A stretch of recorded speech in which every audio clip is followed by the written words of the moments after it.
Finally got another weekend. Unfortunately, work kept me busy the last 2 days, but today I'm finally here. We're gonna start things off by watching these Castorice videos I haven't watched yet. Just seeing how, right after we'll hop into the game itself.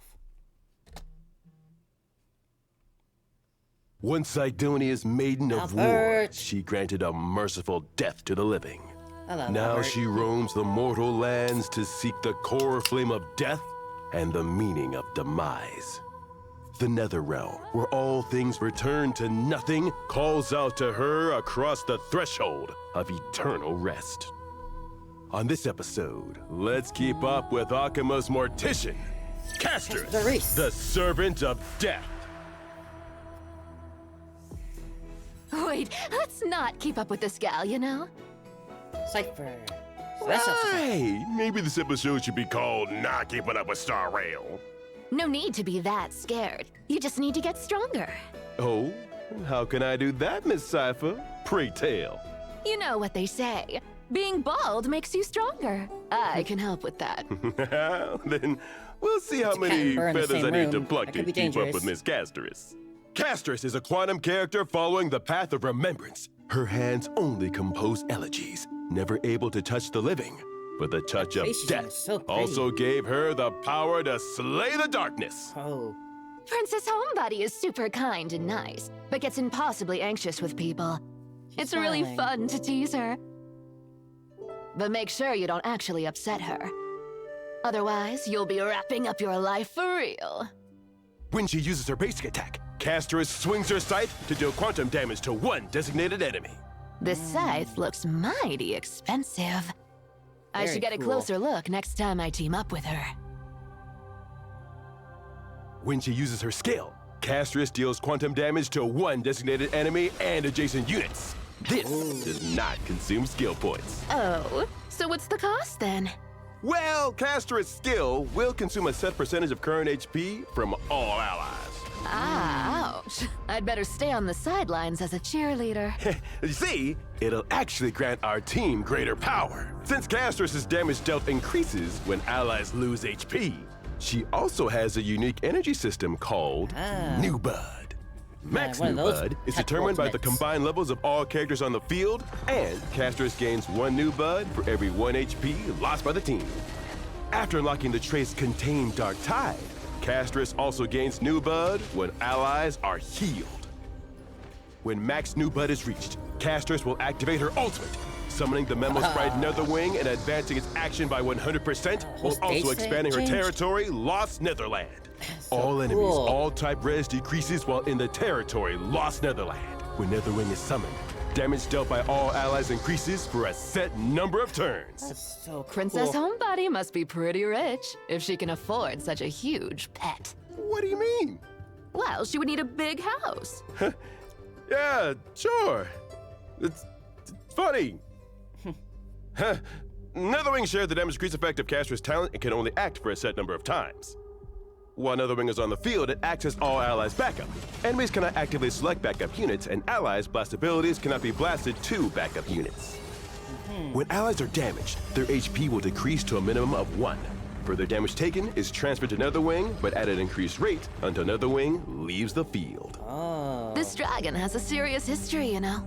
With it protecting the team, even death ceases to be inescapable.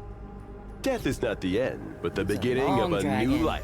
As Netherwing's other half, Castorice too possesses this power. After obtaining Castorice, or while Castorice is in the current team, if any ally character receives a killing blow, then all characters that received a killing blow in this turn will enter the Moon Cocoon state. While in this state, characters won't be downed immediately and can act once. After taking that action, if they receive healing or have a shield before the start of the next turn, Moon Cocoon is dispelled. If not, the character will be downed immediately. Okay. Castorice cannot gain New Bud while Netherwing is on the field. When an ally other than Netherwing loses HP, Netherwing restores the same amount of HP. After unlocking the trace Contain Dark Tide, Netherwing can also restore HP when other ally targets receive healing. Castorice's skill is enhanced while Netherwing is on the field. She can consume a set ratio of current HP from all allies except Netherwing to launch a joint attack against all enemies alongside Netherwing. this so cool. does not consume skill points. When using the Memo Sprite skill, Claw splits the Veil. Netherwing deals quantum damage to all enemies. When using the Memo Sprite skill, Breath scorches the Shadow.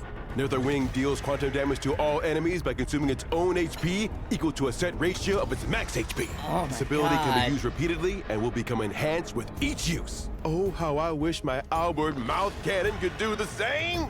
While Netherwing's current HP is below a certain threshold, using this ability will trigger an effect equivalent to the Memo Sprite's talent, Wings Sweep the Ruins. Oh my God.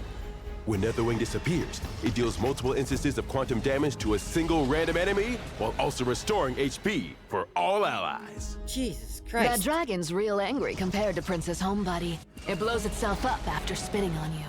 Netherwing will also trigger this effect and disappear after acting for a set number of times or when its HP becomes 0. Then, the battle will exit the territory, Lost Netherland.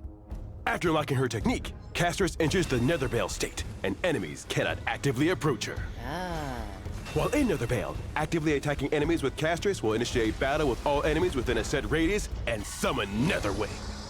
After entering battle, that's Castorice cool. will consume a set proportion of current HP from all allies and advance Netherwing's action by 100%. If Castorice attacks enemies without using her technique, she regains a set number of new bud instead. Okay, let's sum it up. Wielding Death's authority, Castorice can reap enemies wholesale. Her main damage sources are Netherwing's Draconic Flames and its explosion. Whenever allies are healed or lose HP, Castorice gains new bud towards unleashing her ultimate and summoning Netherwing. Cause Damage so dealt crazy. by Netherwing is directly related to its current HP. HP lost and gained by allies can all be converted to Netherwing's HP. Teammates with healing powers or those who deal damage by consuming their HP can give Netherwing more damage output. It will reap the souls of the living with its scorching breath and world-shattering explosion. Oh, there are still boneheads who'd rather walk up to Princess Homebody than run, even after all that intro. What do you say about someone looking for Castorice? Eh? They're courting death. You sure are talented with dry jokes. Now, Castorice uses her technique telling and attacks jokes? I the enemies in couldn't the even tell Nethervale the cipher. state to enter battle. Thanks to her technique, Ha. Castorice immediately summons Netherwing into battle. Netherwing's action is advanced and is giving enemies no chances. It consumes its HP and blows up all enemies in one breath. Ah, now that's a rare. Wait, no! A second wave of enemies has shown up, and they're not giving our allies a chance to wrap up and go home. Gallagher goes first, using his ultimate to apply Besotted to all enemies. This means allies' attacks will restore HP, and this restored HP grants new bud for Castorice. Memos fully charged, and they use their Memo Sprite skill to let Castorice immediately take action. Castorice uses her skill, and the consumed ally HP fills up her new bud gauge. So she uses her ultimate, and Netherwing descends upon the battlefield once more. It didn't even need to explode this time, reducing its enemies to cinders with its breath alone. Then the third wave of enemies arrives. Oh my goodness. Castorice uses her enhanced skill, dealing damage to enemies while converting the HP consumed by allies into HP for Netherwing. Mem then uses her Memo Sprite skill, allowing Castorice to take action again, and she uses her enhanced skill once more. It's now Netherwing's turn again. The enraged flaming breaths pour down like the Von Fury, as scorching flames devour all. In the deafening roar of the dragon, all life turns to dust, leaving only a deathly silence. And that's a wrap. All right, to become strong enough to rival Princess Homebody, the number of feathers you need to lose is... Wait, you were I'm serious? still after his feathers. Of course. Since the seamstress was interested in your feathers, they must be worth a fortune. Poor What do you Albert. say to you getting stronger and, me getting richer? You? I'm here to put on a show, not sell myself out. Oh, fine. Can I take something from inside the screen as a souvenir then? Sure, take your pick. Are you sure? Something from inside the screen, right? Hi, Albert. Screen? Never go back on my word. Nice doing What was business with you, that? Mr. Albert. See you later. Wait, what? Well, Cypher's certainly interesting. What was that ability? So that's keeping up with Star Rail. Next is the PV. Life. You once wished to leave behind a snowflake for her. Reaching out, I beg of you, please. Don't dwell on But your hands didn't know how to draw the shape of life. Ah, that moment. Warmth lasts for but a moment, but the cold is endless. Like how your death-worshipping hometown now sleeps soundly in the blizzard of the long night. Like how the ocean, haunted by trickery, stirred up stormy waves. The sky, pierced blind by their lightning spear, spilled blood and tears. The titans who suffocated the world will also eventually enter death's embrace. You don't know why life blossoms. Only because the butterfly of the nether realm has already landed on the searching black tide on the bloodthirsty blade. On your fingertips, I am death.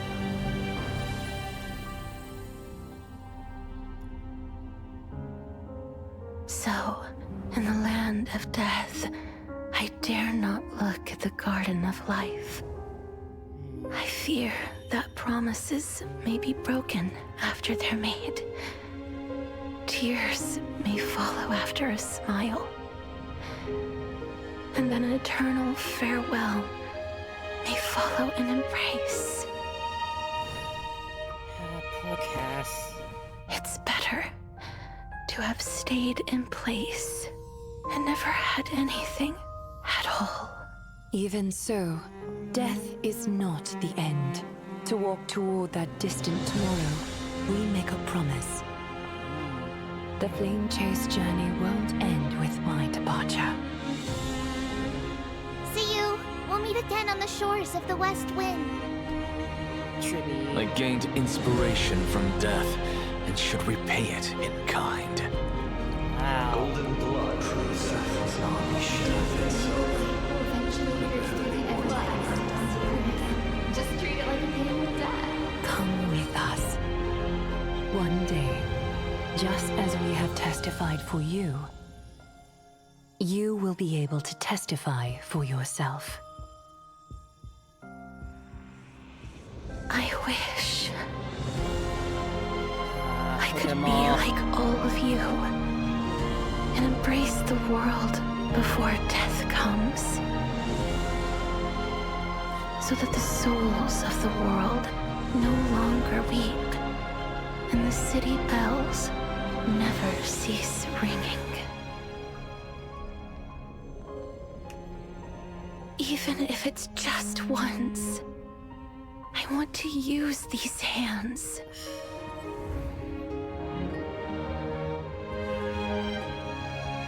To give a wilted flower Ah, new life. that's intimate. Even if the snow eventually melts, I hope you will leave behind a snowflake for me. God, that was gorgeous. Oh my goodness. God, they're doing so well with these. Now the actual trailer. Funeral 406. The cabinets are overflowing with the unclaimed possessions of the dead. In the silence, I sift through the memories of the departed as if they are my own. Funeral 562. I dreamed of a sea of flowers and a racing So she keeps river a diary of coursing everything, through huh? it. Yet, all I can do is ferry the souls of the dead to the other side. Oh my Funeral goodness. 674. The war rages on, and death surges like a dark wave, chasing all who live. My only choice is to run with all I have until...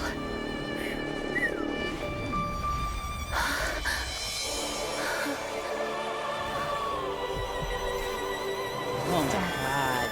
Once a pair of hands has also split us in two, never to touch each other again. They This went journey all has out been with so these. endless, Jesus Christ. so senseless. Yet even on the cold shore will still be the scent of flowers. Goodness gracious.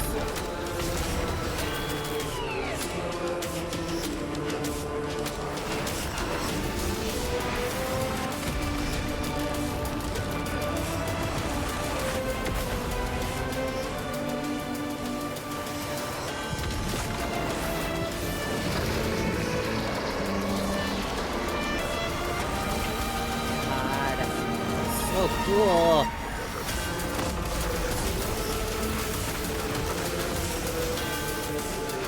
New life or death.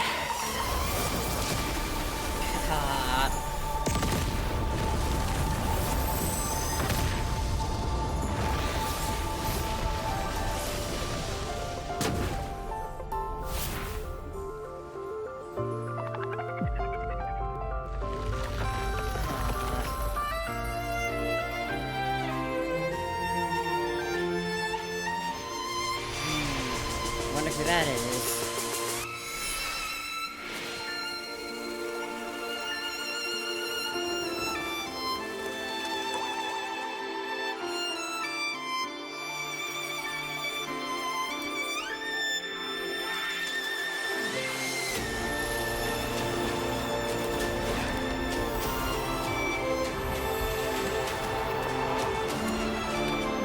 Oh, she's so pretty.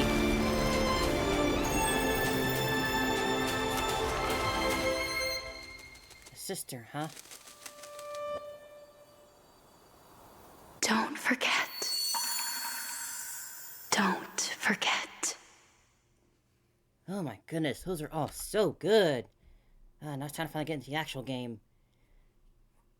My goodness, those are all incredibly well done.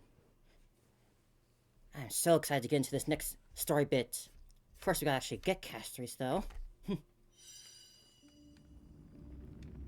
I did skip Mighty and Tribute to save up for her, so I've got a lot saved up. Hopefully luck's on my side, though. But honestly, even if it's not, I'm fully prepared to just wail it in order to get her, because I'm not missing out on her for sure. Absolutely not, after seeing all of that.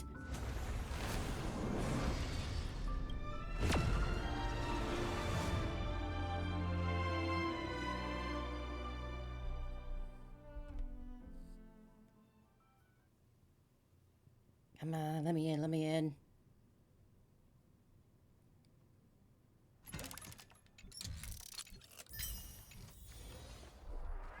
Right then. Got this so quick. I hold a vision.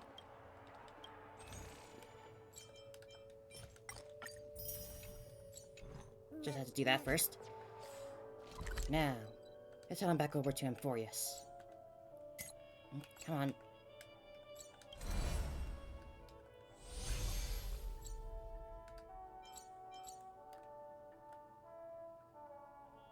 Okay, oh, right here. Don't want to get too close to the quest marker and accidentally start it.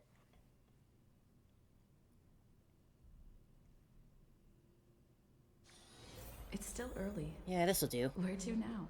Aglaya. First things first. I'm gonna get this.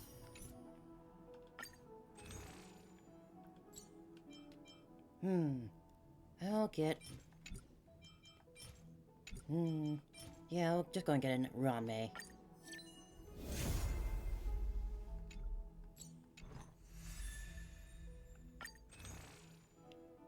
Alright. Now, time is here. First pull, let's go.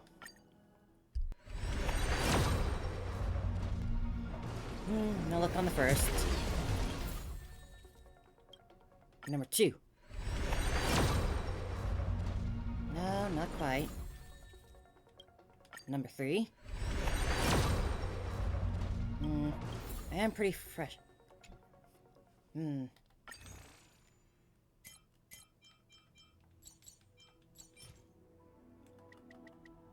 Yeah, I've got a lot here, so sure I can get lucky. No. Come on, game. Castorice! Castorice! Calling for you, Castorice!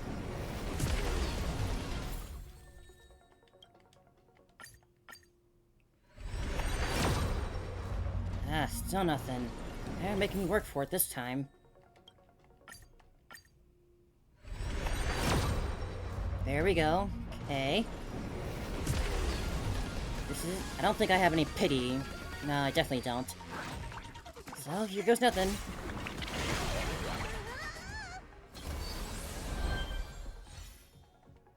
Come on. Come on. Yes! Alright! First! Yes, no pity or anything. Alright! Ah, that's awesome. Beautiful. Awesome. Now the light cone. I'm going for that too. When was the last time I pulled for a light cone? Ah yes. The last light cone I pulled for was the Firefly rerun one. And I haven't pulled one since then. Come on, game. I got lucky with one. Can I get lucky with the other? It's taking me for all I got. Running low. Ah. Come on. Oh, man. Come on. Okay.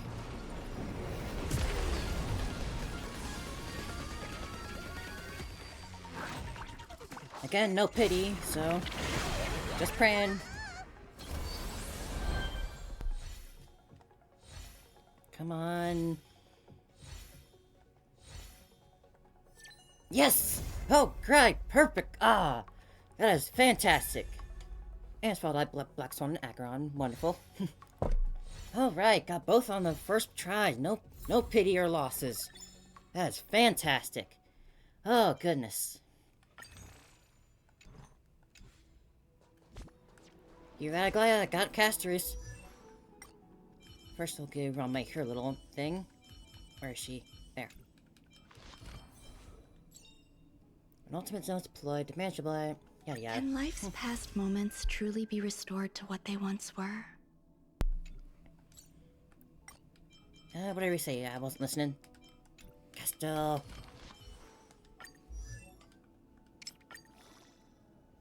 Been farming hard to make sure I have everything Look, for her. Light is coming in. Hopefully I got some good relics. I've been farming nothing but relics.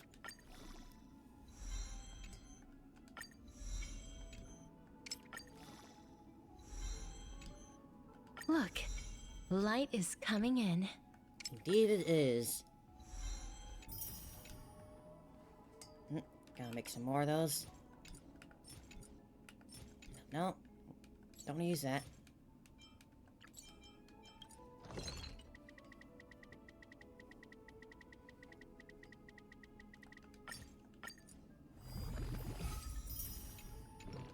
That's more than enough. Look, light is coming in.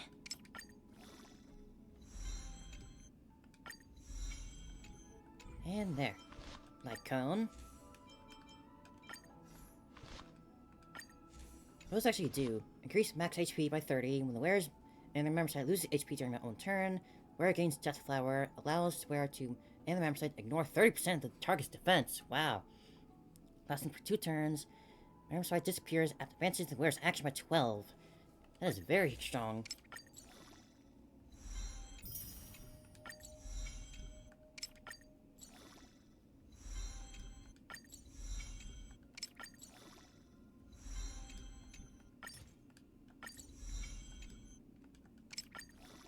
I gotta get through all those. Gotta clear out the pack.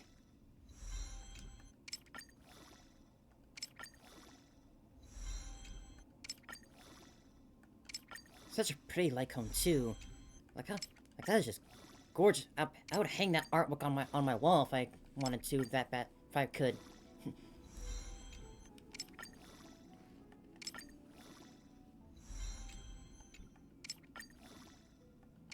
Come on, get the other 3-star ones. There we go.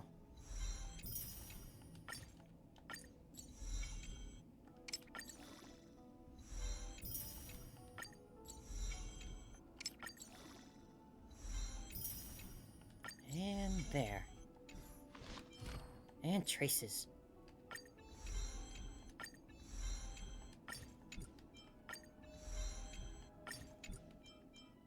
The traces we leave in this world will last much longer than death. Traces, yeah.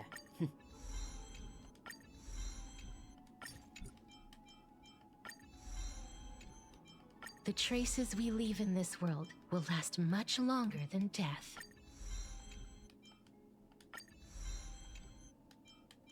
The traces we leave in this world will last much longer than death. Just get through all the low value items first.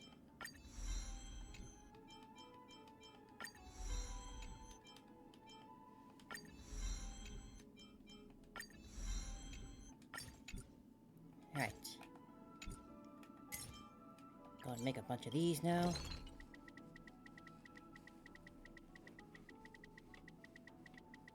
Gonna need a lot of them.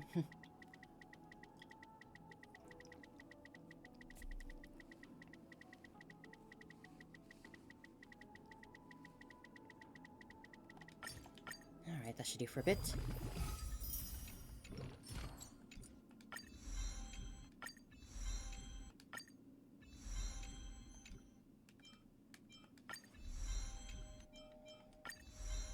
Seems like the stats I need to build up with her, like max HP and crits and attack. Is that what if I'm understanding correctly? Based on the trailers, that seems like to be on the videos. That seems to be what it wants, and based off these traces.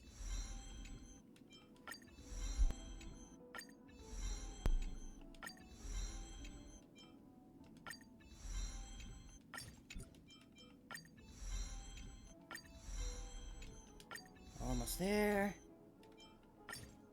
Now I need to make more of these.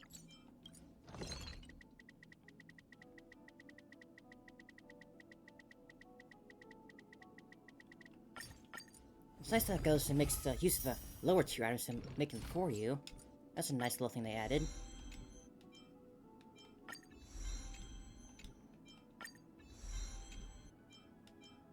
Now I need more of these now. Oh. Okay, my mouse does not want to be used right now.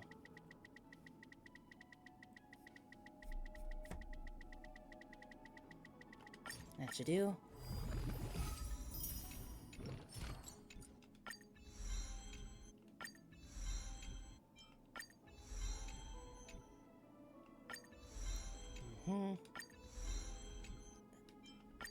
Do I want to use my tracks on them? I'm certainly not lacking. I got 90 of these things. Wow. Didn't realize I had that many. Yeah, I guess we're going all the way with the traces.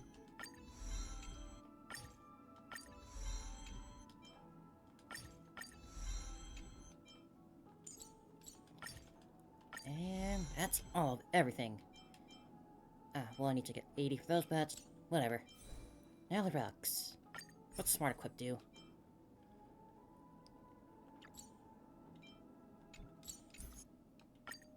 Let's see.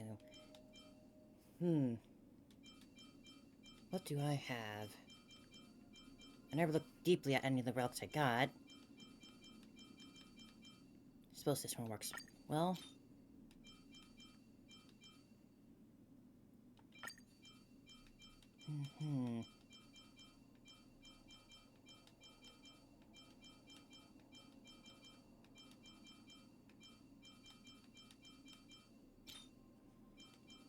What should the main stat for the chest be?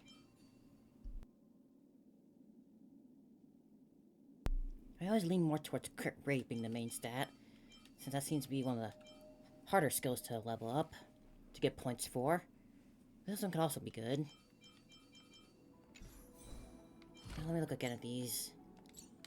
The skills... No, not you.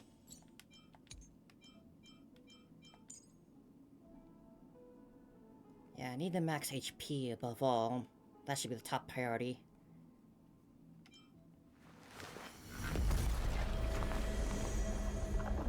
God, the fact that that's your idle animation is just absolutely incredible. That's just insane. But yeah, back to the traces, or relics. This one does have a HP main substat. I'll go for this one.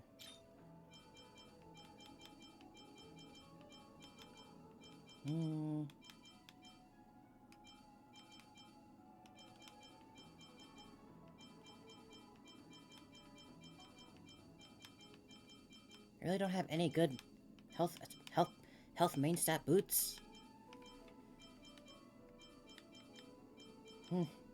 Alright then. I guess I'll go for that one. Now the orb.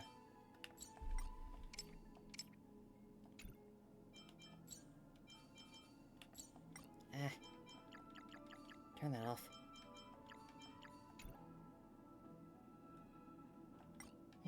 I definitely had some clear all. I definitely had some quantum damage main stat ones. Where are they?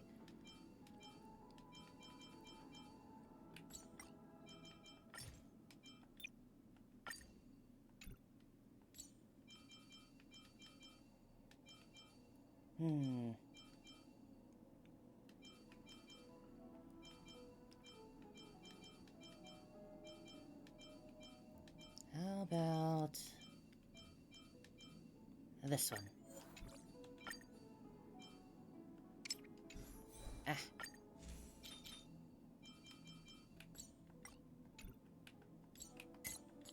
Unlock those. And link cable. Yeah, go for that one. Alright, now for leveling. That one did not level very well. What about you? Also not very good. You? That's alright.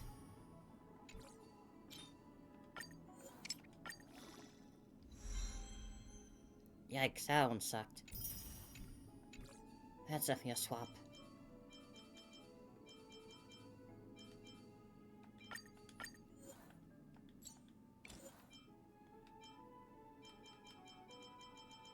Here, take that one.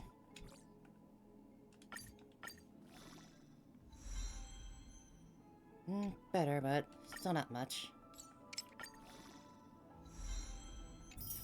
Flat HP. Nah, it'll do for now.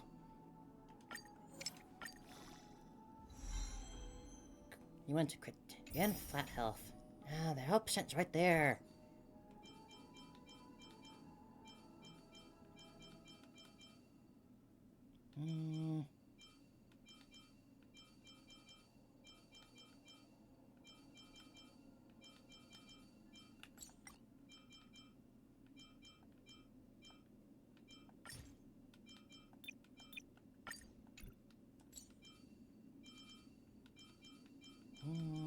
Come on, something good.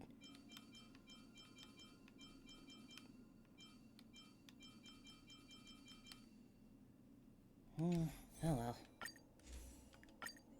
Last but not least, you. Again with effect hit rate. God, that was... Come on now. Try this one. 3 points into effect hit rate. Really? Much better. Okay, all that brings me to... No, not Misha.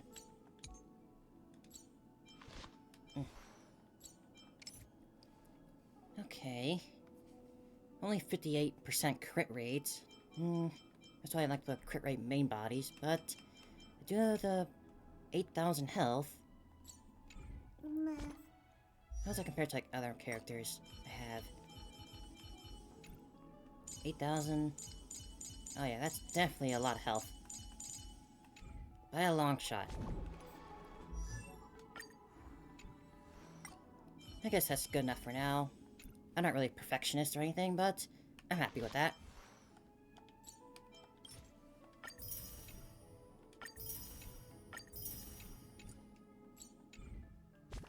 And with those tickets, I can make a pull on you. Oh, something else to follow up to Castorice? Alright then.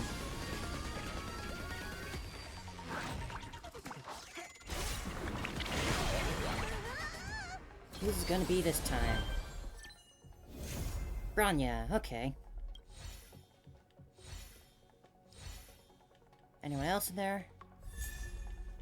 Double, maybe? Hanya? Alright then. Haven't used Branya in a long time, unfortunately. But I won't turn it down. No, not that one.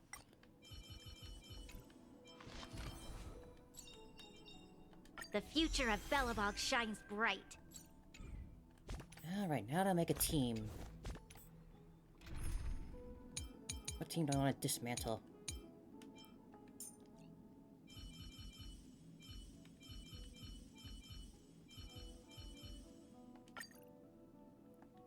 Maybe... No, put that one back.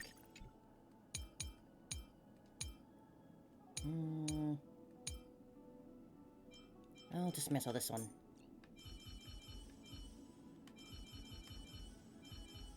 There you are. March, lead the counterattack. I believe in you. She's not a part of this team. And because I got her, It's I think you that might be again. well. As always, there's a reward for good behavior. Would Huahua or Linkcha be better? Linkcha's healings are always better, I feel like. But yeah, I think that's... will work well enough. Castorice is the main DPS, certainly. Let's go. Alright, now for the story.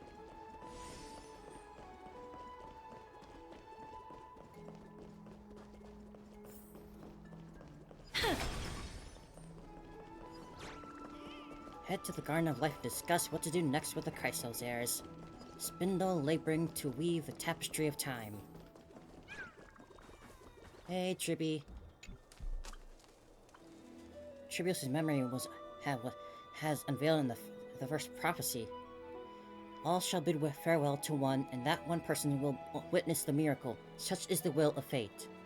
If I take on Oronyx's trial, will the prophecy come to pass for me as well? Regardless, I must give Glenn an answer. Some time ago. Ah, it's you, Cass. Time to sit back I and listen finished to the them anthology of watch it. poems you lent me. Here it is. Gonna be listening to a lot of talking, I bet. Too preoccupied to find time for reading. Precisely because of these obligations, I felt compelled to read it swiftly. One thing I have felt so far Wouldn't all around these among Amphoreous is that preoccupations slow your we, the pace? Trailblazer, don't really feel that involved deeply the into everything contrary. going on here.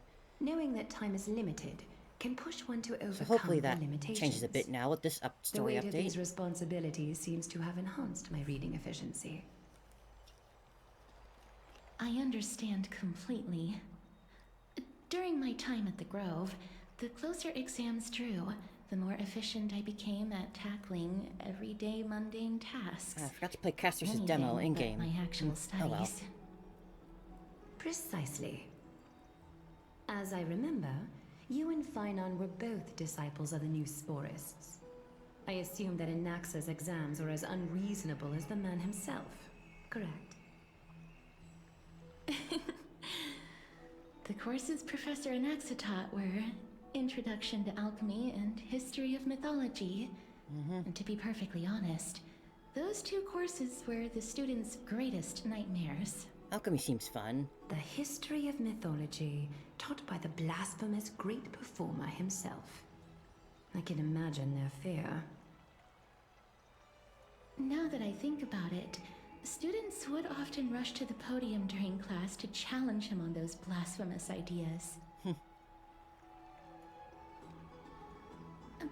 May I ask, Lady Aglaya, has your relationship with Professor Anaxa always been like this? I imagine so. He seems very He confrontational. openly dismisses people's faith and questions the very justification of the Flame Chase journey. Our positions have been destined to be at odds.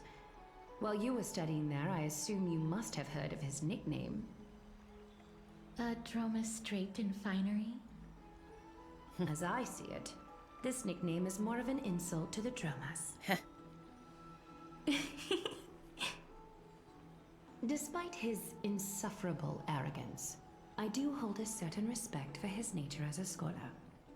To remain true to his principles, he is unafraid to stand opposed to the world, and that requires considerable resolve. Anaxagoras' life is almost like a satire. As a Chrysos heir, he refuses to heed the prophecy, while he disrespects the gods. The gods have chosen him. Very ironic. He was indeed chosen by Xerxes. Is something weighing on you, Cass? The golden thread is quivering. I sense there's more to this exchange than idle chatter. With all due respect, I'd like to know what you plan to do with him. In light of his assistance in the battle against the Flame Reaver, I am willing to grant him some time to find a way to remove the core flame. However, if Anaxa decides to make any move that places us in danger, I will not hesitate to take extreme measures. Just as I feared. The Flame Chase journey is the destined path for the Chrysos heirs. Yet he now seems more like an empty shell. Given his strong sense of self-respect, I trust that Anaxagoras will make the right decision. Still, I can't help but hope for another possibility. Perhaps Anaxa will also overcome his limitations, now that he knows time is limited. I understand your stance. They'll all find Let's their place. continue this discussion another time. But now, let's greet our guest. You're here. Hey, girls. Does this mean you're ready to take on Oronyx's trial? We are ready, Mem and me. It seems that this sacred beast is just as indispensable, given their intricate ties to the Titan. And they're cute. Memmy mem, memmy mem mem mem mem, memmy mem memmy mem. Surrendering the core flame is a Chrysos heir's duty. Your selfless assistance is deeply appreciated. However, I urge you to carefully consider the risks of accepting the trial. Becoming a demigod means forsaking your humanity. I don't think I've been human You since will the very inherit start of the story. Oronyx's divinity and bear the time of Amphoreous, all on your own. From that point onward, your fate will be forever intertwined with ours, never to be separated again, until the end of Genesis. Is there a plan B? It's exceedingly rare to find a capable Chrysos heir. If this path proves unattainable, I am willing to lower my expectations. No, I got this. There are still many priests of Yanissopolis and their descendants in the city. If I'm left with no other option, I'll try to find someone worthy among them. If I don't descend into hell, who will? Mem worry. Memmy memmy mem, memmy mem mem mem, memmy mem mem mem. Mem memmy mem, mem memmy mem mem mem hero. Memmy mem mem, mem mem mem mem mem mem. Memmy mem mem mem mem mem, mem mem memmy mem mem. Mem memmy mem mem mem mem mem mem mem mem, memmy mem mem mem. Kind of god, the child. It looks like you know that Titan rather well. Memmy mem mem, memmy mem mem mem, memmy mem mem mem mem, mem memmy mem mem mem, memmy mem mem mem. Memories that exist outside of your own experiences. I can't explain why, but I can vouch for Mem's words. When I was in the Abyss, I heard the Titan's groans, full of pain and grievances, yet without any ill will. I trust you all to make the right call. Since you've made your decision, go back to the bath chamber and get some rest. Trinem will call for you when the ceremony is ready. It is difficult for me, as the guide, to absolve myself from blame for things to have progressed to this point. Time and again, you have risen to the occasion for Akima. Nearly rewarding you with some honeydew is no longer able to express the extent of our gratitude. Alright, the honeydew. When the dust settles, I hope that we'll have the chance to have a long chat regarding your return journey and the curse of the sky. It's about Alright, so we're time still that we trapped lift here the with no way to taboo contact the and discuss Express. things openly. Yeah, I forgot about that. Also, March. March is still kind of freezing over. Before leaving, I should say hi to Cass. Hey, Cass. Miss, may everything go well for you and Mem. You need a glare for something too? It's nothing. I only came to discuss some matters with Lady Aglaya. Previously, I lent her an anthology of poems that Lady Trianne had gifted to me. Tracing back, this anthology was something left for Lady Trianne by a bard before their passing. Although personal properties should be cleared out once their owner has passed on, Lady Trianne gave this book to me since she knew how much I liked to read. What's this book about? It just contains an allegory. In a faraway land, in a city known as Styxia, a dragon corrupted by the black tide descended one day, swooping upon the city like death itself. It swallowed the princess of the city whole before it was suppressed. After taking down the evil dragon, the warriors discovered that the princess's life had already met its end. Overwhelmed by grief, the queen hired an alchemist to resurrect the princess using the dragon's flesh and blood. Ooh.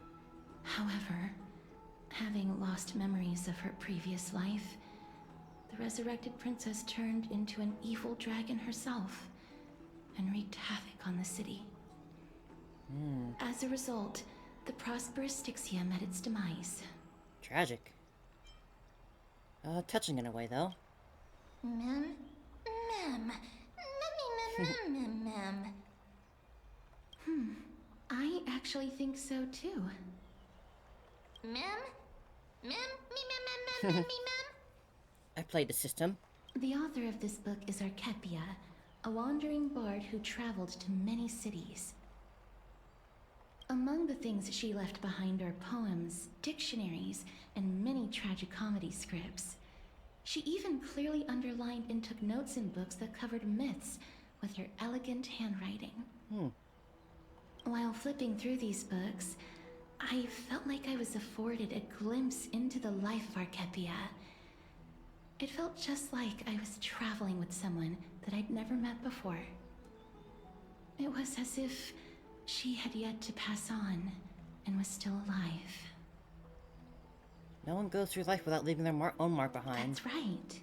Writing, drawing, and taking photographs. It seems like human nature to try and leave records of things. Yeah. Speaking of taking photographs, when I was helping you to take the photo previously, I did not look through the photos in your photo stone out of courtesy. But I'm also yes, very that whole curious thing. about the story of the Rosy Celestial Maiden. Despite having visited many cities in Amphoreous, I still understand nothing about the world beyond the sky. If there is an opportunity... We'd love to have you aboard. Forget it. Let's talk about this in the future. Having a pet dragon with the Express For would be now, really cool. I only hope that you'll be able to complete the trial safely and obtain Oronyx's blessing. I don't think there's anything else to do. Time to head back and talk to Dawn.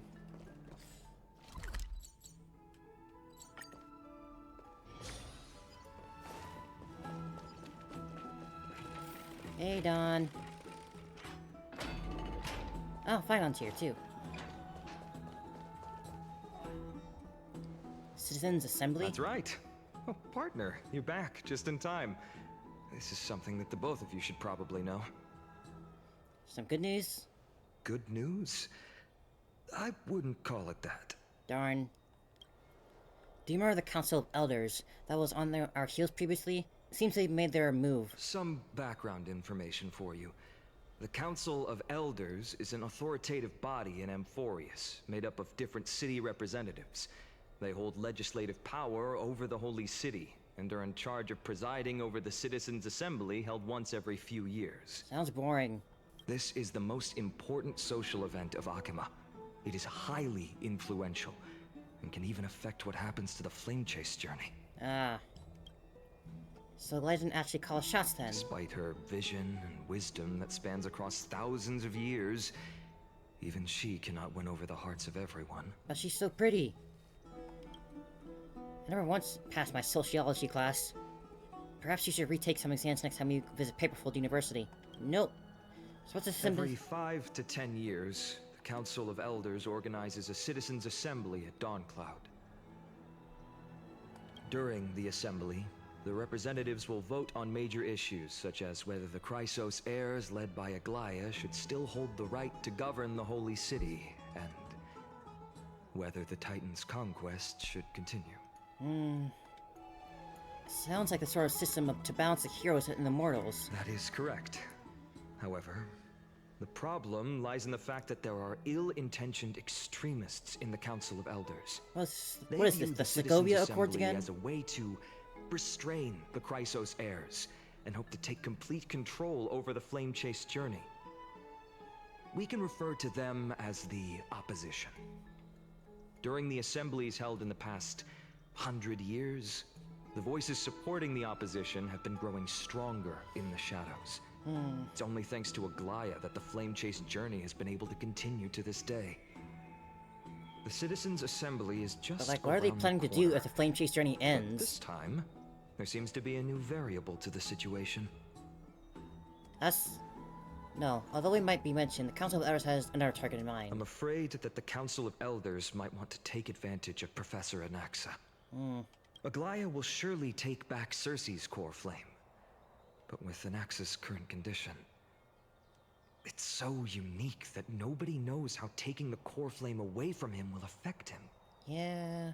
He has always been someone that is only concerned about his own He was kind of dead research. when he found him. I'm certain that he must want to escape from the monitoring of the Golden Thread and protect himself. If the Opposition were to offer an olive branch at this time...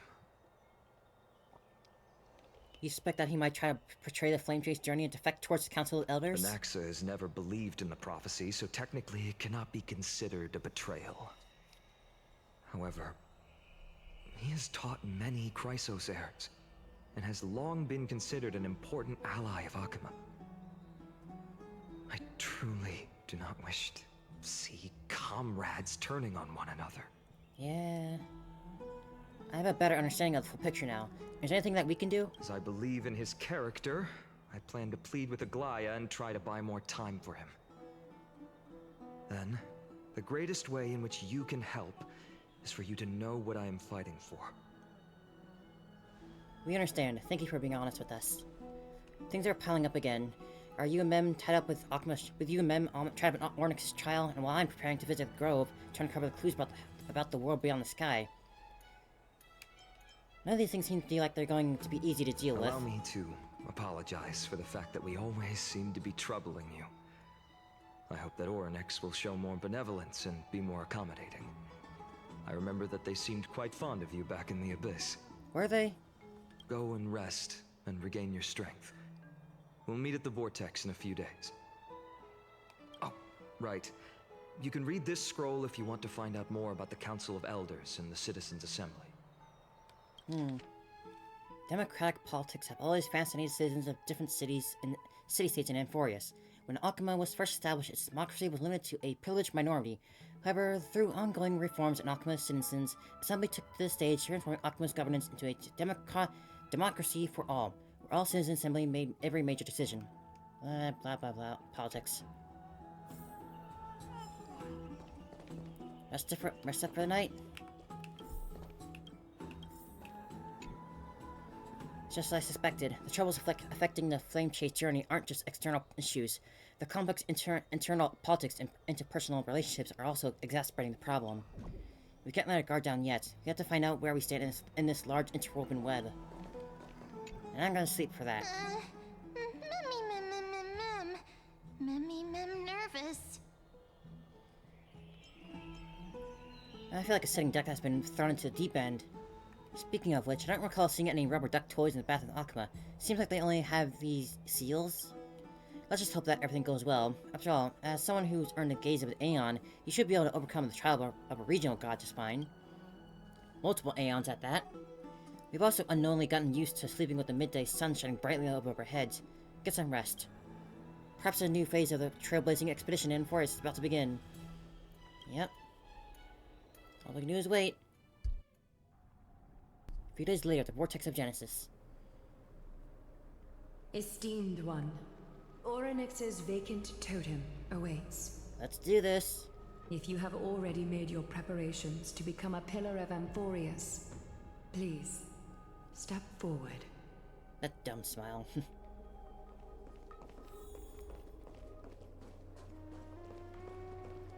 Little Gray and Mem, thank you. Your resolves cannot be questioned. We praise your pure selflessness and courage. May Kefali light your path forward. Get ready to assume Oronyx's divinity, Trailblazer. Here we go. What's gonna happen? The divine position of Oronyx has already been vacant for some time. We can feel the space of the trial closing. As there isn't much of their soul left, we'll have to complete the ceremony before their soul completely dissipates. I've long gotten used to fighting fires.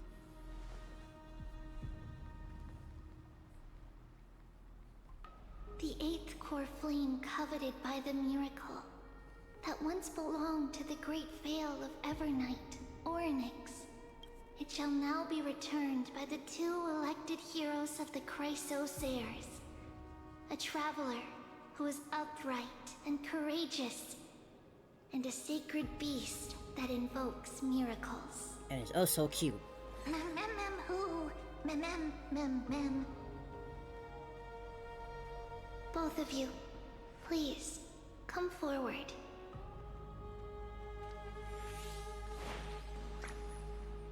Recite along with us. O Majesty, O Majesty of the 12 Titans, pillars of the world, we seek your divinity to mend the rifts of the world. Fill our bodies with blood and gold, till we wither in willing service to the prophecy. I don't think I have gold blood. These are just words meant to make the prayer seem more solemn. Please, focus. I mean, I won't be surprised if I had gold blood, but okay. And surrender the core flame.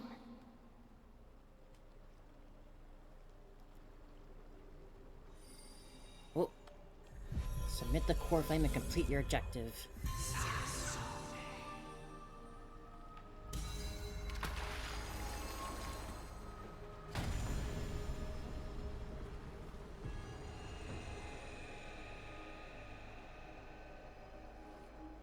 That's a sight that's not gonna get old.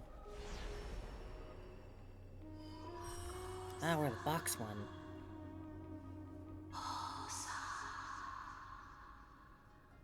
Oronyx. Their soul has been waiting for a long time.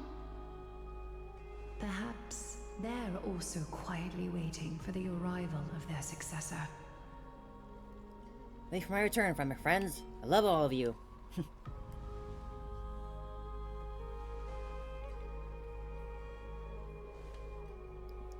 That doesn't seem appropriate for the current mood, so let's just leave the farewells for next time. Nah, come on, Don. Don't worry. You're tougher than I am, right?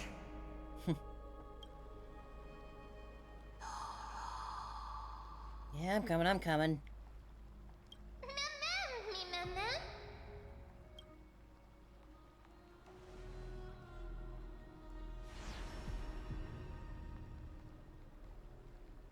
And we're gone. Traveler from beyond the sky, let us pray that the Titan acknowledges your worthiness. Although she loves cracking jokes at inopportune times, her determination is as strong as the Chrysos heirs.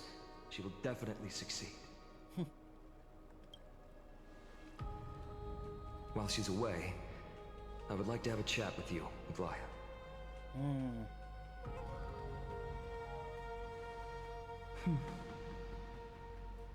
Speak. I'm listening.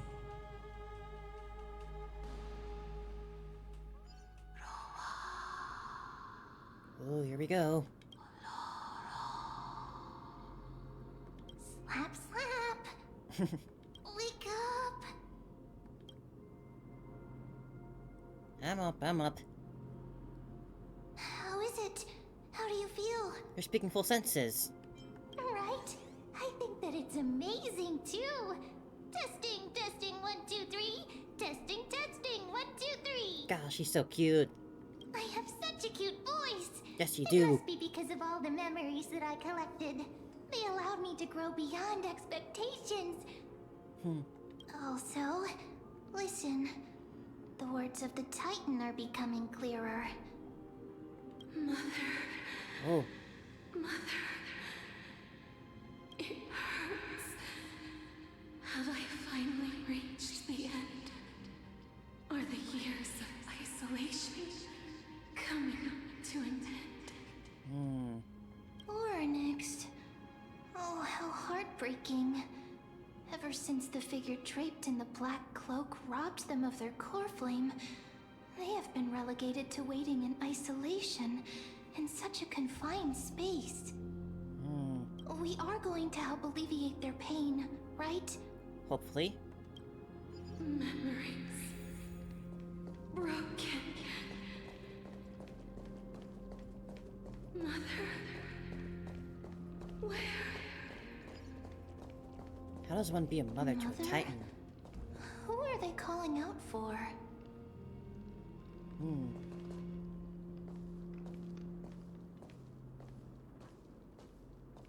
You. It's you. I remember you. Yeah, nice to see you again, Oronyx. Skyfather has gazed upon you.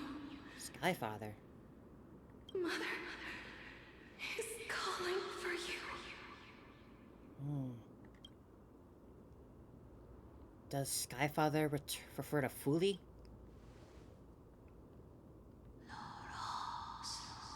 Lost in translation. Titan's words are indistinct. Each syllable emerging from the mist seems to be cloaked in frost, symbolizing memory. Skyfather has chosen you. Who is your mother?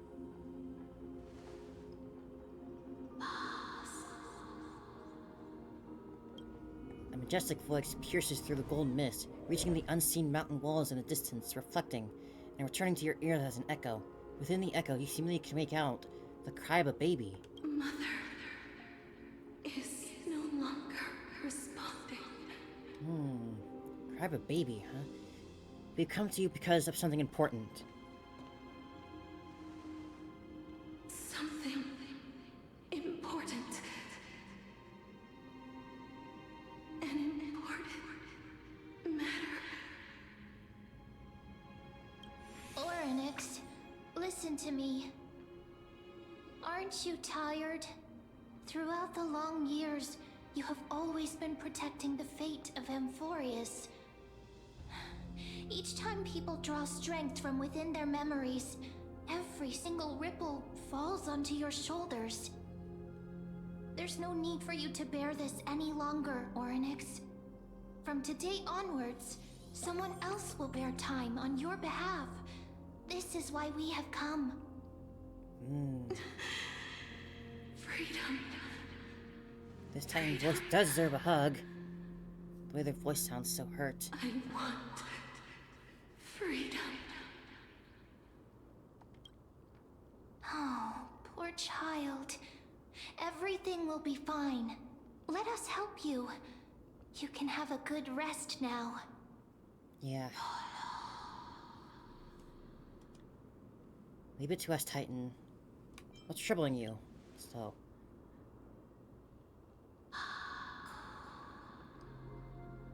You have potential, strength, willpower, powerful, and tenacious. We've been around the block a few times. But you lack something.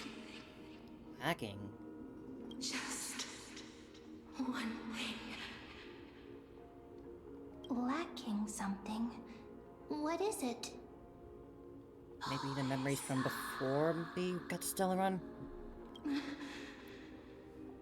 What you lack is Oh. a future. Well, that's not good. What do you mean? Future? Traveler from the sky. You should have dissipated already. What? The gaze from Sky Father. Stabilize your form. What is going on here? Because from the moment you crossed the sky, What? your life was cast away. Huh? Right now, you are simply a collection of walking memories. What? What? How is that possible? Do you mean to say I'm already dead?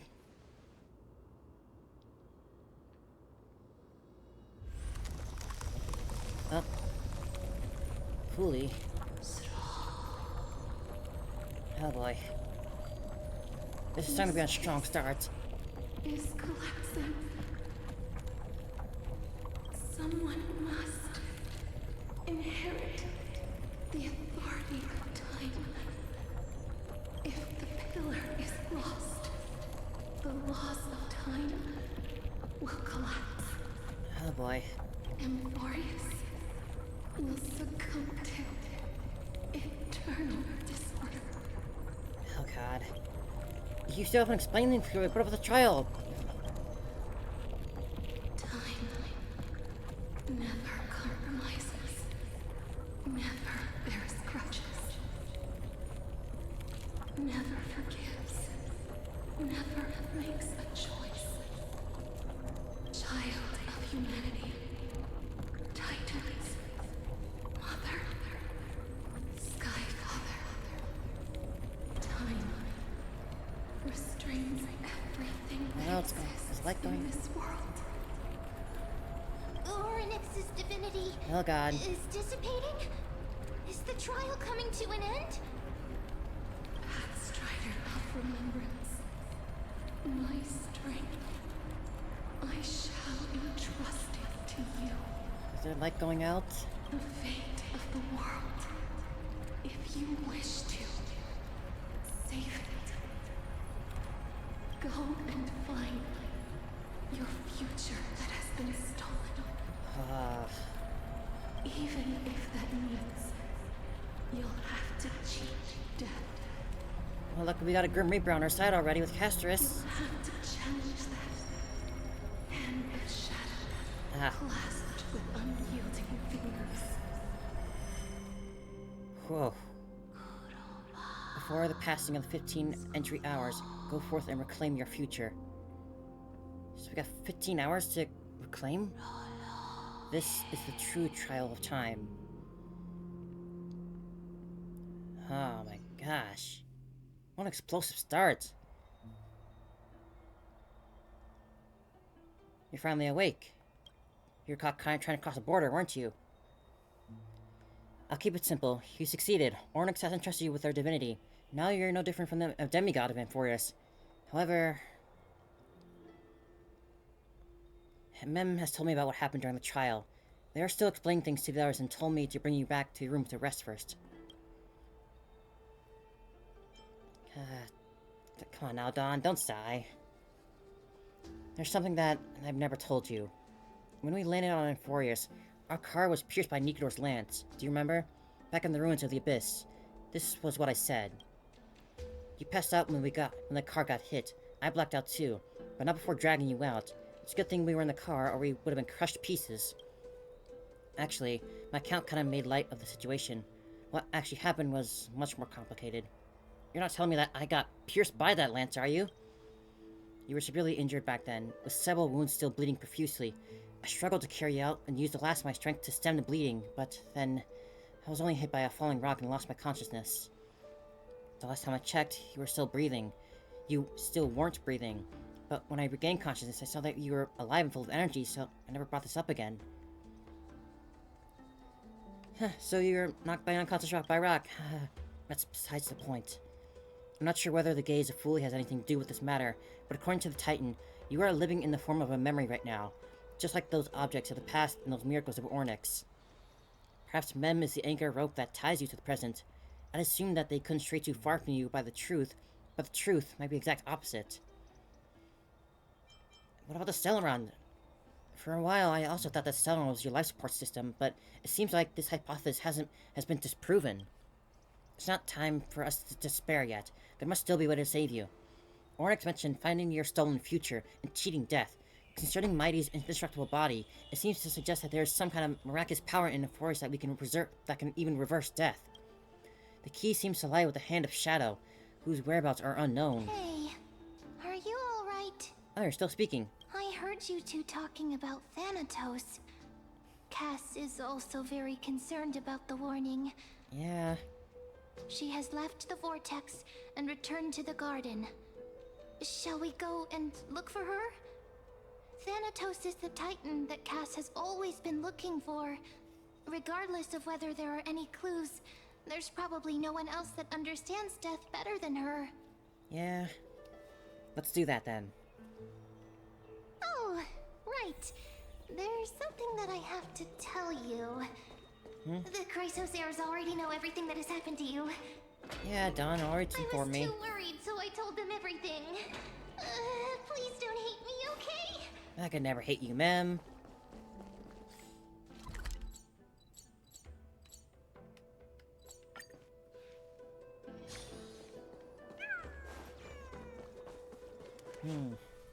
Miss, this is really going crazy I'm right now. Here. You hear soft steps coming closer, one step at a time. Please stay there and slowly turn around. Cass? For some reason, you feel you have seen the scene before. You want to turn your head, but you glimpse a dash of purple brushing past your face, then a chill seeps through your skin, spreading into your veins. Your heartbeat begins to slow. At this moment, remembering the near-death experience, stay on guard. Your vision blurs and cold reality fades into a purple ocean. Then... Please pardon me. Ooh. Wow, she really is so pretty. Wow. A subtle fragrance of an unnamed flower fills your senses, its sweetness making you forget that you need to breathe. She's touching us. You realize you're still alive. No, to be more precise, your death was not thorough. The coldness of the initial touch disperses as quickly as it came, and replacing it is a touch of fingertips, and a tremble born of trepidation that originated from a certain lanky arm. Her quivering fingers gently brushed against your cheek, causing a faint tickle. Just as I expected. I cannot feel anything. Am I really dead? Back at the Grove, I was puzzled as to why you were not affected by my curse. I thought that it might have been the special ability of a traveler from beyond the sky. Never did I expect that this would be the true reason. That's a cruel twist of I'm fate sorry. and irony. I should have noticed that something was amiss earlier.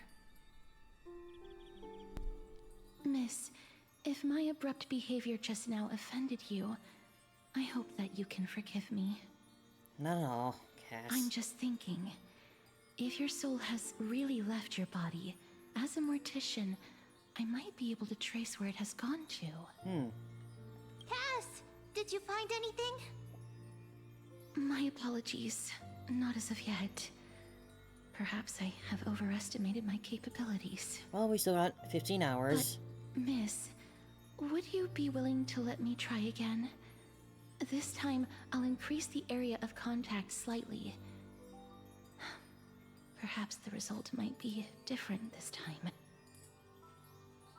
There's no harm in trying again. I have never touched the living in this way before. If my actions are in any way disrespectful, I hope that you can forgive me. Give her a hug.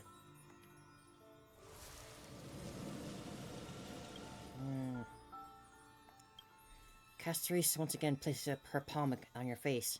Her shivers calm somewhat this time. Yes. Picked up on something? I seem to have caught a glimpse of something. Your soul is currently roaming someplace and cannot find a way to escape. But perhaps it might not be a bad thing. If your soul is still wandering around, That means it's it still means alive that we and still active. have time. We have a chance to find it before the fingers of Thanatos sweep everything away. Clues. Just a few more. I need more guidance. The connection has been severed. With my strength, I'm not able to trace it. It was me. I was a little too hasty. Don't worry, miss. Although we currently have no leads, I will do my best to search for the whereabouts of Thanatos, bring back their core flame, and personally return to you the life that you have lost too soon.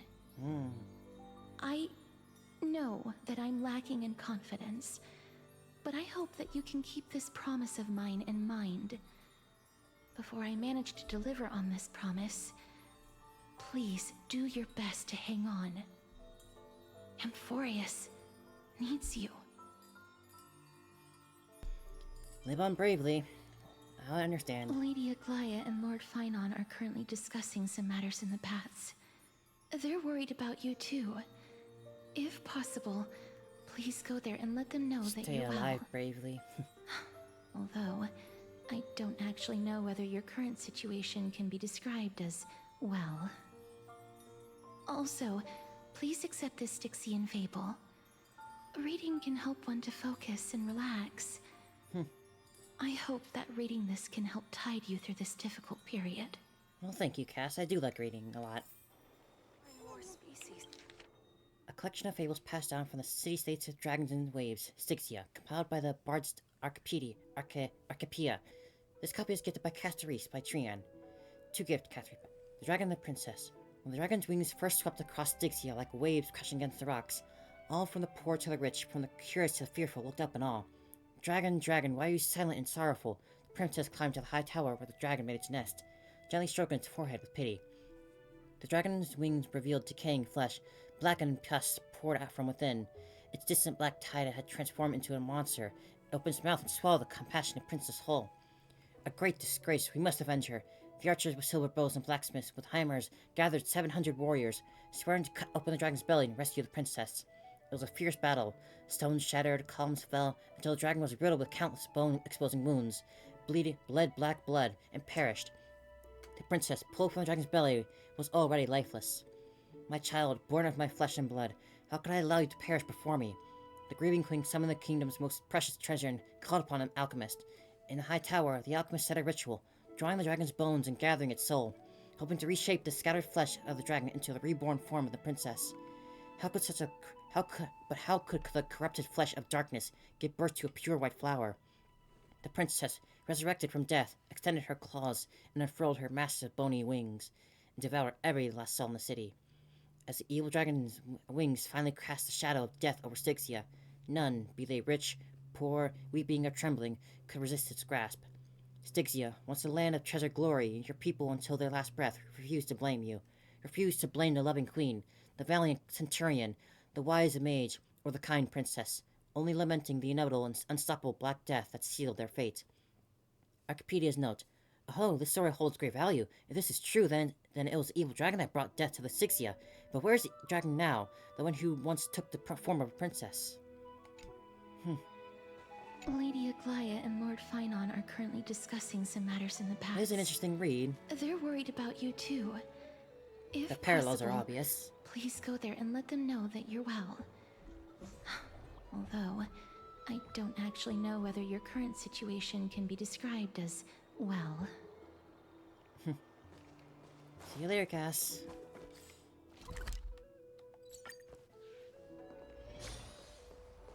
Hey, Glyphi.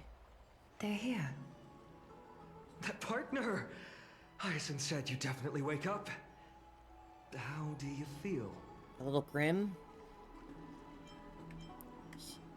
Feels quite cool being a departed spirit. Well, at least you look no different from the living. I think that most living people don't even look as good as you do. You've completed the trial of time. And I have to admit that the process went better than I expected. I mean, Even if in finding the out that end, I'm already dead is Titan's better than you heart expected, then still I showed a fear what your soft worst spot was. for humankind. However, I never expected that. Two people who have cheated death would appear in Akima at the same time. That's what we have been talking about.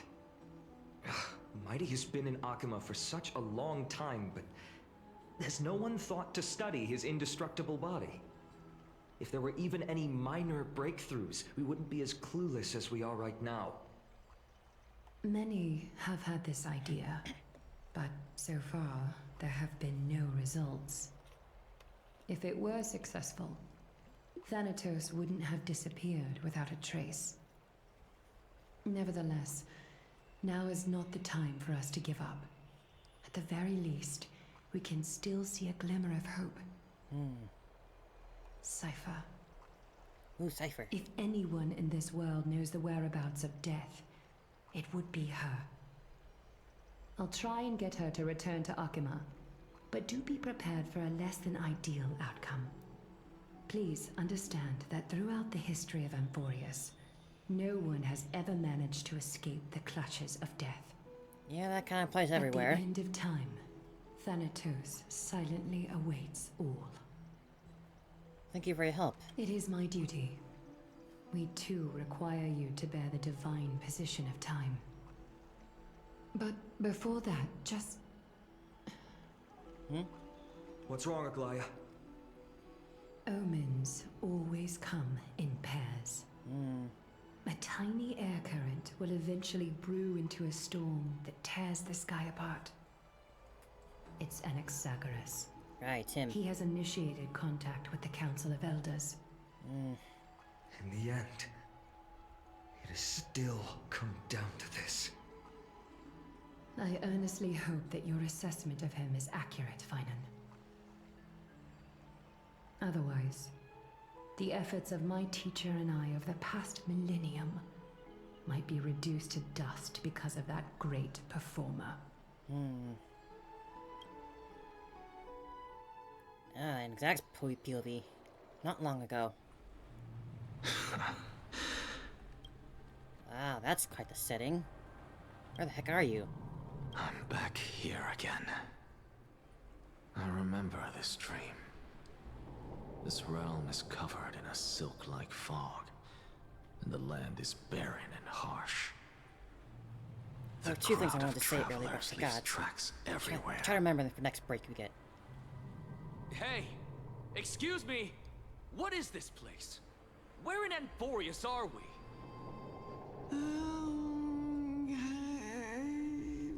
That doesn't sound very good.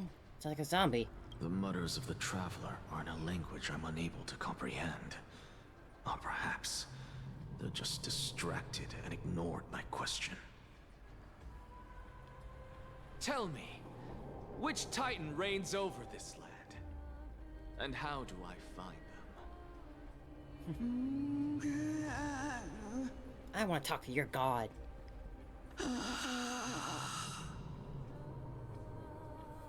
Hand of Shadow. Hand of Shadow Thanatos.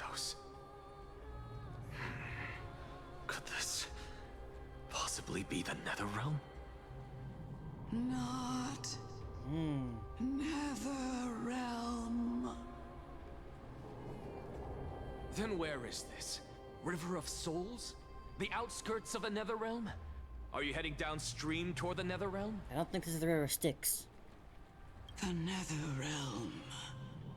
Nothing but an illusion. Titan rejects So some sort of purgatory then. me. Listen.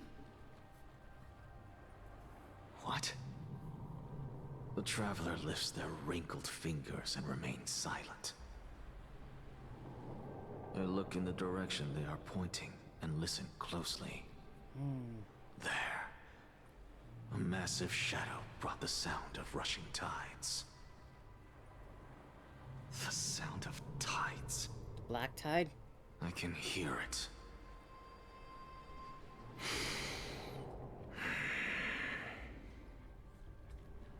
I hear it, deep within the tides, beyond the closed gates of the Void World. A voice, about to recount something. Child of humanity, is it death's embrace you yearn for with such urgency? Hello, Tree Mom. Oh, you have awoken. Welcome back to the mortal realm. Your consciousness is dissipating much faster than I expected. Ultimately, it seems like the Titan's core flame is incompatible with a mortal body. How much longer can my consciousness remain in the mortal realm? In my estimation, at best, you'll see 15 more entry hours. Well, what a coincidence. 15 days and nights. What is it? Are you finally starting to become attached to the mortal world now? On the contrary, 15 days feels a little too long for solving a singular problem. Confident, aren't you? Stop giggling. It's time for us to go. The messenger from the Council of Elders is almost here. Let me ask you one more question. Are you really planning to betray Aglaya's will? What betrayal is there to speak of when I was never loyal to her to begin with? What about that white-haired student of yours? Acting so recklessly, do you not care about what might happen to him? There will be a price to pay for blind faith. This is also a lesson for Finan.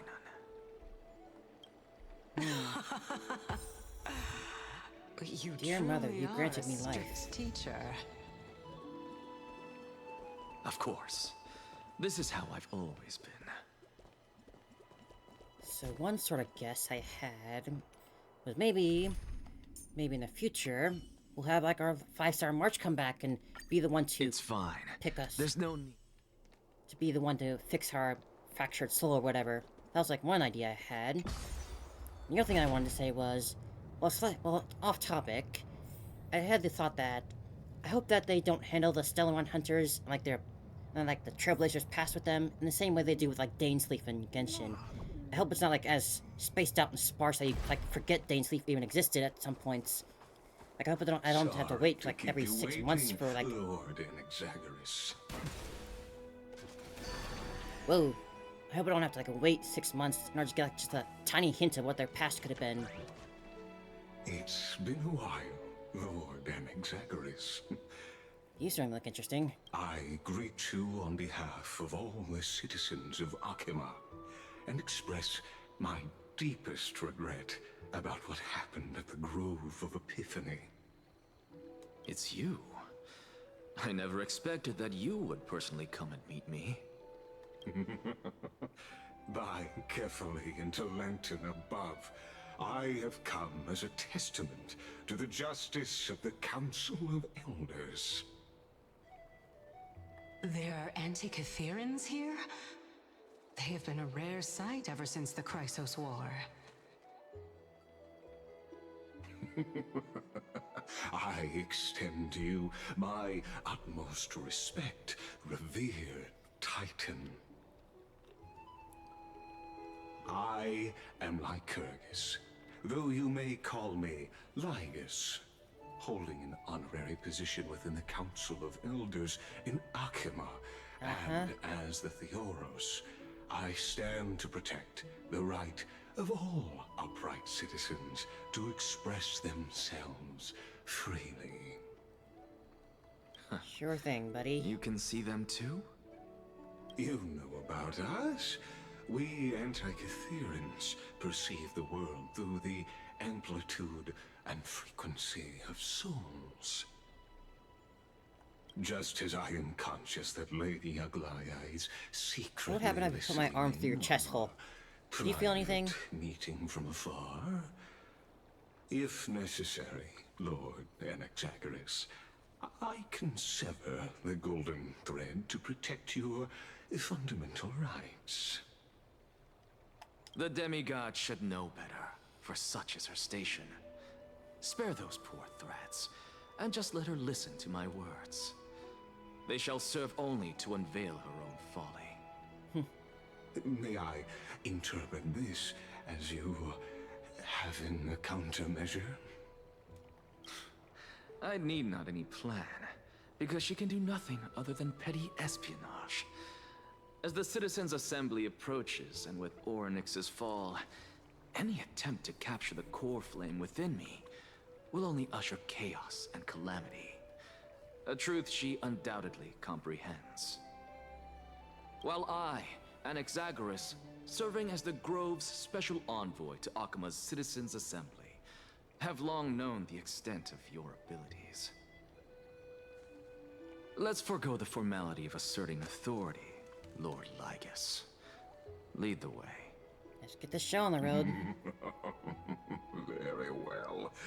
Surely Lady Kindness would appreciate such assertiveness in an ally. She's been waiting. Seeing you walk like that seems weird. Is there something on your mind, Lord Anaxagoras? Your walk cycle looks weird for your body. Nothing really. It's just a question that I contemplate every time before I ascend to Dawncloud. For the Titans, does the falling equate to death? Ah, a pondering truly deep. Time is on our side. Do you mind sharing your reflections with me? While all living beings must ultimately face their demise, Kefali has yet to meet theirs. Their journey continues unhurriedly along this long path. Are you suggesting that Kefali may not have truly passed? Maybe in some state of in-between life and death? To make sure they don't actually fall? An ongoing process, an action. Whereas death signifies a static state, a definitive termination. In contrast to mortals, Titans exist on a grander scale of space and time, thus elongating their passage into death. The notion of their fall is but a misinterpretation born of mortal ignorance. So you're saying that they could be dead, but just not haven't passed on? Intriguing concept, albeit challenging to substantiate. After all, Kefali has maintained a profound silence ever since the era Arasa, while scholars and priests alike have conveyed the message of the gods' imminent fall. Perhaps the gods in their arrogance deemed it beneath them to reveal their perspectives to mortals. Maybe Titans just don't die in the same way that humans do. Like, Elon is dead, it's like not falling. I don't know, let's complicate stuff they're talking about. Circes, the kin of the Sky Father as recounted in myths, now resides within my brain. Were I to inquire, Kefali would have no cause to refuse. Talking about Tree Mom like that when she's right there? That very well could be true. But what if the world-bearing Titan still chooses to remain silent? In that case, the myths crafted by the people of Amphoreous are nothing more than pitiful jests. Man, you're really instigating stuff. It's worth a try. I believe, and I'd love to witness the fruits of your theory and the change it may bring to this imperiled world. Because I completely concur with you on this aspect. If the Titan has indeed met their end, any response from them would be impossible.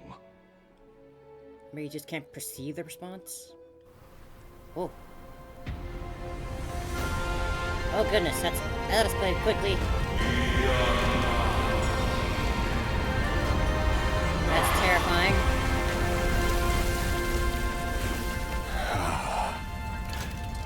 Please, Professor. Okay. I guess we do need a hand. The children of humanity have indeed created a spectacle. Welcome to Dawn Cloud. The atmosphere here carries a greater sense of solemnity than the mundane clamor of the Marmorial Palace, with entry permitted only to the invited. The upper echelon, you say? Only esteemed beings grace this place, and among them I've received priests, scholars, warriors, and now we even have the honor to be in the presence of a Titan. Oh, what a joyous occasion. Once deemed a blasphemer, now a surrogate for revered divinity. The honor should rightfully be mine, shouldn't it? Man, exactly. I'll notify Kindness and the others of your arrival. Kindly wait for a moment. A soldier will be here to guide you shortly. He's like a high, mighty cat. You're welcome to explore the vicinity, but kindly remain within the guard's view. Delaying the crucial meeting is something none of us wish to see, I presume. I'm well aware of Kindness's methods. There's no need to emphasize that. As you wish. Your cooperation is much appreciated. He's one of those types of cats with the expensive fur that Alas, doesn't allow you to pet them. I had hoped for a brilliant plan. They'll still from expect you to grovel before but them. It turns out you just left one cage to enter another. Save your concerns. I know very well what I'm doing. I shall depart to explore the surroundings then. Now that I look around, I wonder if there are any murals bearing my portrait around here. I'm quite intrigued to see how the children of humanity beyond the grove perceive another Titan. Any pictures of Tree Mom around, huh? Off you go. I won't be joining you. This Titan appears to be quite at ease. I should investigate the Council of Elders' recent activities first. Be aware, I can hear you perfectly well from here.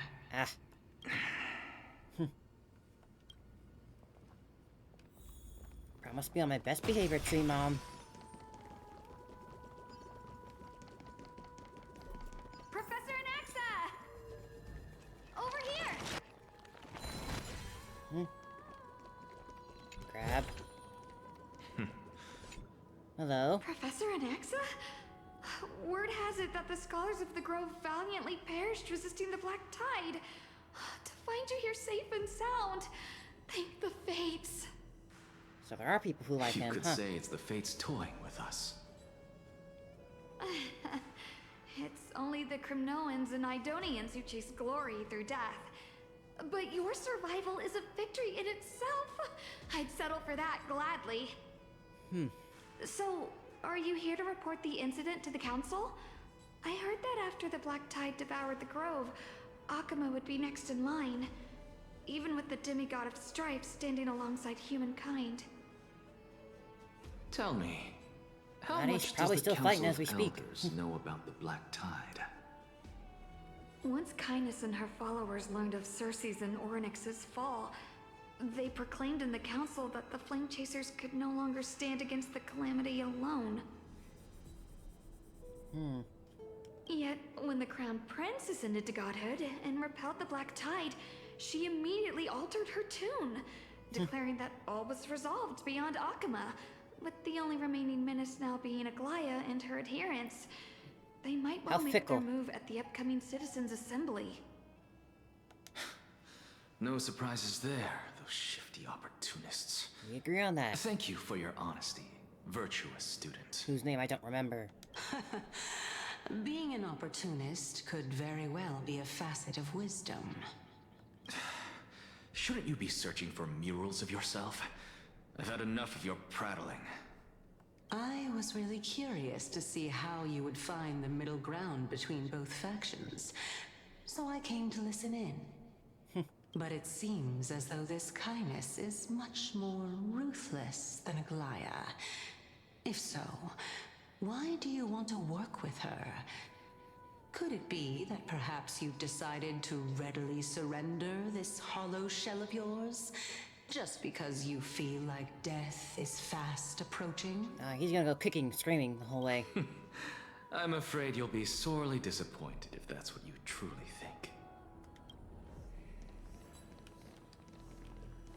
It's over here. Getting real close to him now.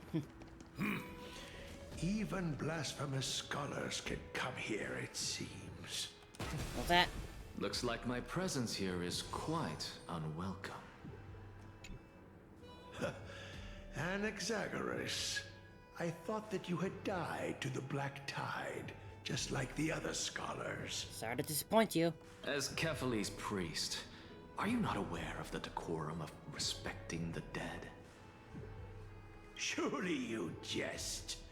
You blasphemous heretics are not worthy of respect from the Supreme Being. Let me remind you that you're currently in Dawn Cloud, so you'd better keep your deranged language to yourself. Of course he won't do that. He's an Anaxagoras. Servant from years ago who could only acquiesce to the commands of others. Now, I have plenty of ways to deal with people like you. Do you now? I'm not sure whether I should Have you had a way to deal with your hunchback? I can't believe that a follower such as you could have been made by a creation titan. As I see it, a dead titan can't provide you with this level of confidence, right? Then who is it exactly? Could it be Kindness? You. Seeing how fond of you Elder Kindness is, I shall let that slide for now. Leave immediately, and don't impede us from receiving the Supreme Being's blessings. Seeing as we were able to hear of this matter from the mouths of others, it seems that Kindness is indeed quite sincere toward us. Perhaps this affair will proceed smoother than I had anticipated. I doubt that. Highly doubt that. Oh my, what a thrilling confrontation. As expected of one of Cephales's followers. Why'd you even say you're leaving if you weren't actually leaving? Are you praising or insulting him? Praising him, of course. As a believer of the god of deliverance, it is only natural that he detests evil. Didn't you hear me? I asked you to leave. Go as far away from here as possible. Don't mutter to yourself like some sort of madman and disturb my meditation. He's just speaking to his tree mom. Calm down. I've had enough of this. Could the 15th entry hour arrive any faster? No, but I can run faster at least. Oh, Every plant, every tendril, no, even every leaf could be the embodiment of Circe's. As a result, mere mortals who did not know what the Titan actually looked like chose to paint them as a giant tree instead. Their wisdom was Well, you got a portrayed half, as right? fruit to symbolize how they shared their knowledge equally among the masses. Such exquisiteness indeed. This mural is quite abstract. I really can't tell whether you are praising or demeaning yourself. Now I'm quite curious whether the Reason Titan has studied figures of speech before. Of course I find such stylistic devices interesting. For all we know, this could be the answer to the question, what exactly are we? I, for one, am not willing to admit that I could look this ugly. Was this the reason why you failed in your attempt to refine my soul when you were ambushed at the Grove? Since you are aware of this, why did you save me back then? From my perspective, this point alone was enough to separate you from the average person. How do two lunatics coexist in the same brain? Very cramped, I imagine. Therefore, it seems that your journey to Dawnfloud this time is not just to seek protection. What, then, is the intention behind your actions? The entire plan is stored in my memory, so why don't you look there? Then don't mind if I do. 1 year old, 2 years old. Starting that far back? Oh my! Even a member of the preeminent Seven Sages must hug his droma stall to sleep? How interesting. That's enough. I mean, you told her, look. How unusual. Your soul is actually trembling. This must mean that behind this toy hides a secret that nobody knows. Right? Since our days are both numbered, I don't mind telling you more about it. Oh, really? This is a present that my sister gave to me. It's a doll that was made to look like our family pet. So there are other members in your family, eh? Are they also living in Akama? Imagine they're not living anymore. Don't you just love to pick through my brain? Go on, continue flipping through my memories. It won't take long. You'll discover the answer when you reach the memories of when I was 5. Oh, the black tide is everywhere. I can't bear to look.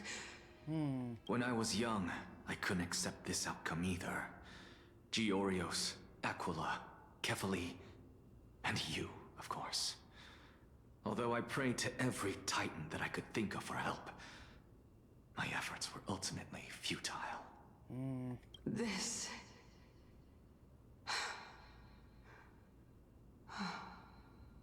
Could this be the inception of your research into alchemy?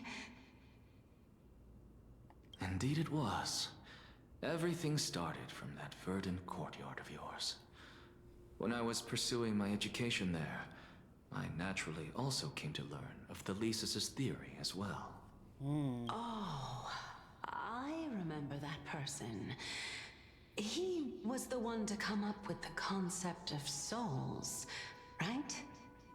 Not only that, he also believed that life, as well as the composition, movement, and transformation of matter, all stem from souls themselves.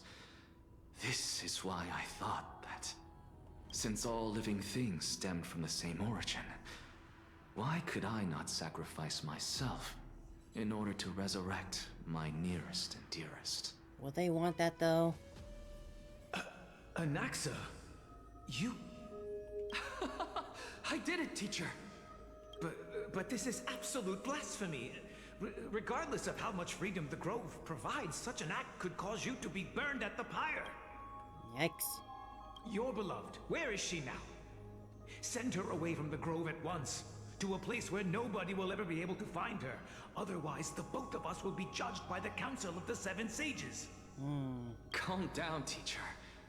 My sister, she's still not in the mortal realm, even to this day. What do you mean? It was naive of me to think that I could snatch the deceased from Thanatos' grip by merely sacrificing one eye. Ah, so that's how he got it. Equivalent exchange. Life for life. All I received for that price was but an opportunity to see her for one final time. Nothing more. Let it go, Anaxa. As one of my best students, I cannot watch you go down the wrong path without doing anything to stop it. Never do something taboo ever again. Don't Taboos are disappoint fun. the deceased, and never harm yourself. If you can do that, this classroom will still be yours, and you'll have a chance to live out your own life. Since I was able to see her one last time, I have no other desires. You're right, teacher. It's time for me to start a new life. I am sincerely glad for you, child. Now then, what topic would you like to study? How to kill a god. I wish to continue Thalesis' research. Continue the research into souls, but you know that the Grove has long since understood his philosophy like the back of their hands. Even if you continue digging into this subject, your efforts will likely be futile. No, teacher. After my fleeting glimpse of the deathly fog, I finally understood a single truth. Since ancient days, our understanding of the souls is but the tip of the iceberg. I may have lost an eye, but my view of the world has become clearer than ever. I have grasped the truth with my bare hands. Watch as I turn this farcical world upside down. I guess maybe it's because he gave up that eye that he's able to perceive Cersei like this. Of yours. And no one else can. However, this story doesn't seem to be connected to your plan. In fact, I'd say that they aren't related at all. The answer lies within the tale. If even you cannot understand it, perhaps you should relinquish the divinity of reason to me. After all, it'd be a waste for you to hold on to it. My story ends here. Now it's time for you to tell me your secret. After all, this is what equivalent exchange means, correct? As expected, you laid a trap for me to step into. Unfortunately, even if I was willing to talk about my past, I may not know more about it than you do. Oh? Are you saying that the renowned Reason Titan is now admitting a lack of wisdom? Your followers are going to be sorely disappointed by this. Child of humanity, remember this. Being cognizant of one's ignorance is the greatest wisdom of all. Know your weakness. Now I understand. No wonder you asked me to answer your random, nonsensical questions. Not only that, you're the only one who can shed light on my query. As the saying goes, onlookers see most clearly. Is that so? Lord Anaxa. I saw you muttering to yourself and was wondering whether you were caught in a delirium of reflective thought. No, just talking to I'm Tree Mom. sorry to interrupt you, but time is of the essence. I have a message from Lord Lygus. Lady Kindness has met up with the Council of Elders and is awaiting your arrival, so please depart forthwith. It's finally time. Alright, time to meet some elders, Carefully. The one who created the world, and the one who bears the world.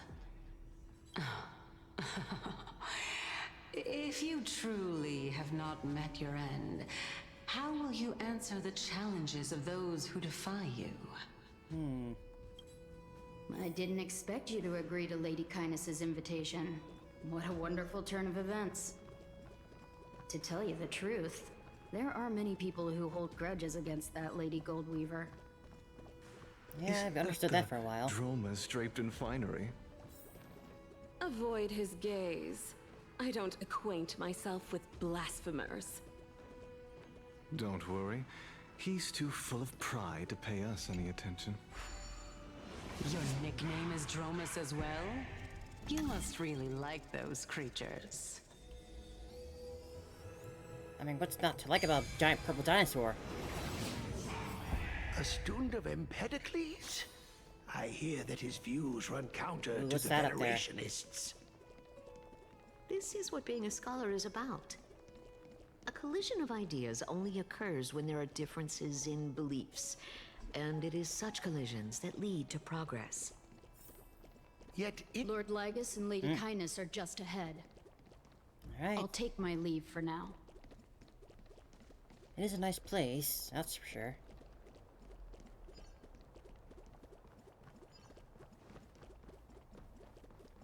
Getting real close to this thing. You can almost touch it, I feel like. Welcome to the Demigod Council. Ah, you again. Esteemed guests. Alright, Grandma, what's up? Lord Anaxagoras. Oh, I've heard so much about you. That's an interesting thing right Head there. of the Nusporists of the Grove of Epiphany. A core flame. Notorious blasphemer. A Chrysos heir who bears Circe's core flame. A survivor of the Grove Calamity. Did I miss anything? Well, if so, please be so kind as to enlighten me. Since Lady Kindness is already well acquainted with me, I won't waste any effort introducing myself again. But then again, perhaps the customs are different here. Back in my hometown, there is a form of etiquette known as honoring guests. The host will welcome their guest with warm hospitality by treating them to fine wine and a cozy bed.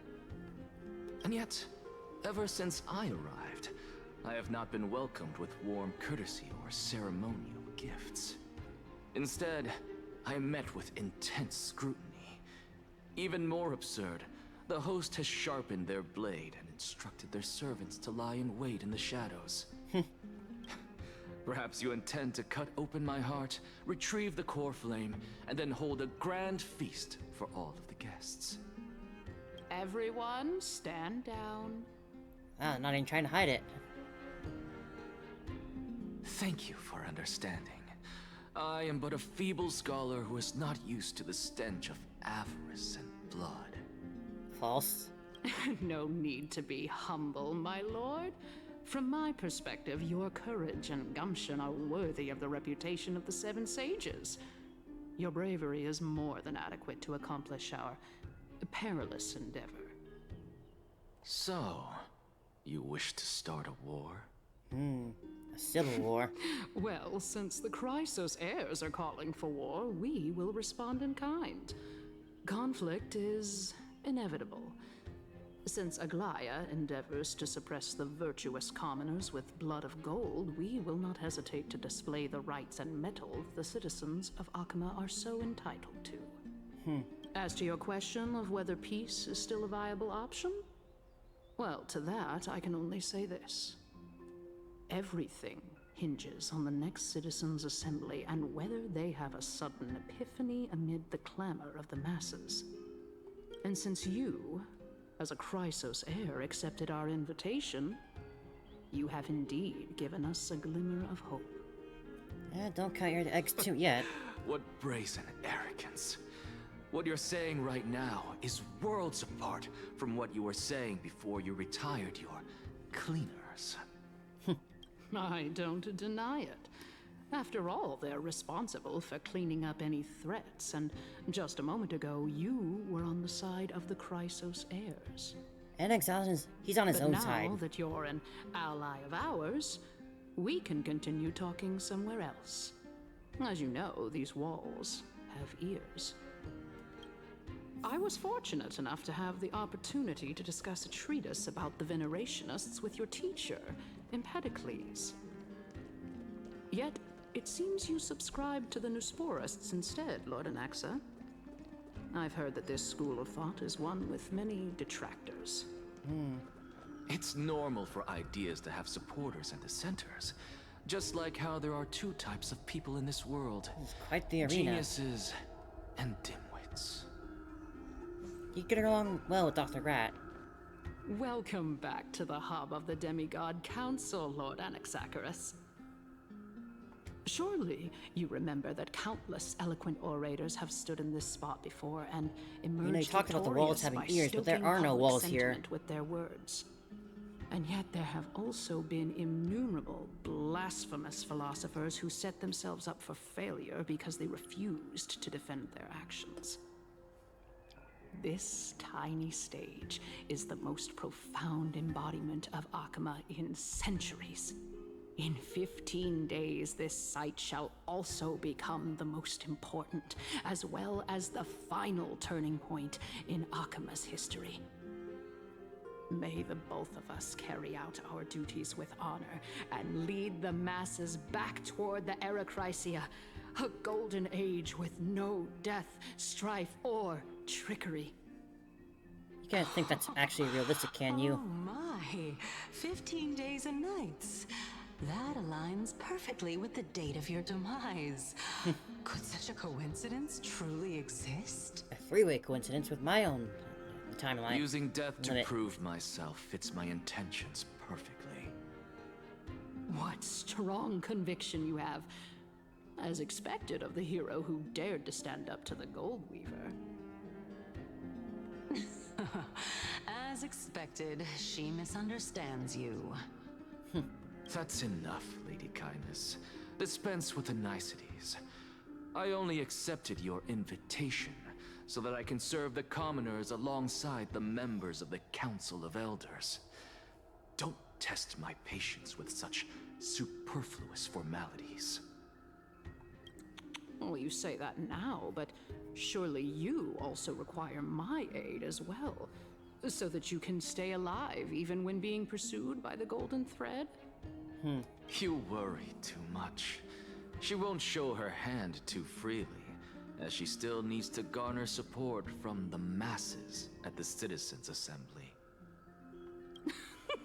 Even someone like me can tell that only a sliver of her humanity remains. Surely you're not asserting that she will definitely act in a rational manner. As you're no Aglaya, doubt who aware, knows? Aglaya covets the core flame that I possess, which makes it the bargaining chip that allows me and the rest of you to negotiate with her. However, in return, I'll need the Council of Elders to support me as much as possible. Naturally, this includes the guards as well. You're well aware how valuable Cersei's core flame will be in the Era Chrysia that you are desperately pursuing. Talk is cheap, so you better act prudently as well. I understand. After all, this battle of wits is just a means for each party to acquire what they need. As long as your request is reasonable, the Council of Elders never shortchanges its allies. Since we're both intent on mutual cooperation, let's not mince words and just speak plainly to each other. Let us decide how much we can secure for ourselves and how much we're willing to sacrifice, like true philosophers, with our words and wisdom. Yeah, let's begin then. Continuing from the earlier topic, let us discuss our common enemy, Aglaya. She is the second most experienced Chrysos heir across the whole of Akama, who has gradually lost her humanity to the ravages of time and the ablation of the core flame. A formidable opponent indeed. How exactly has she lost her humanity again? I'm confused on that. There is ample reason for her to take your life. Yet your previous reasoning is quite sound. As a seasoned political animal, it's unclear whether she will actually cross that irreversible boundary. Moreover, she still needs you alive so that the Titan's trial can be completed. Is there anyone present who can swear by the sacred vow of Kefali and guarantee that you weren't in league with that woman before coming here? Are you just trying to pull the wool over our eyes and aid her in her savagery?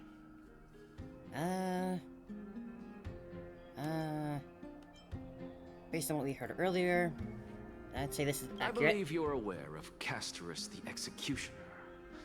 Long before I returned to Akama, Aglaya had already dispatched her to monitor me. If I weren't able to reach this place in time, I would have been forced to meet Thanatos first.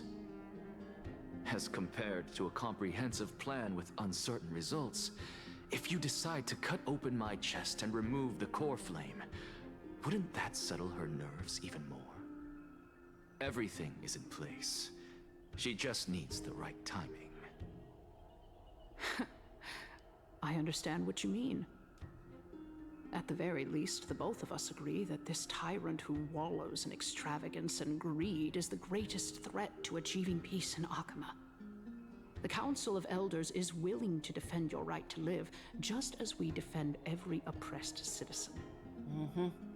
However, I regret to say that sentiments in favor of the Chrysos heirs and Aglaya are only growing in magnitude.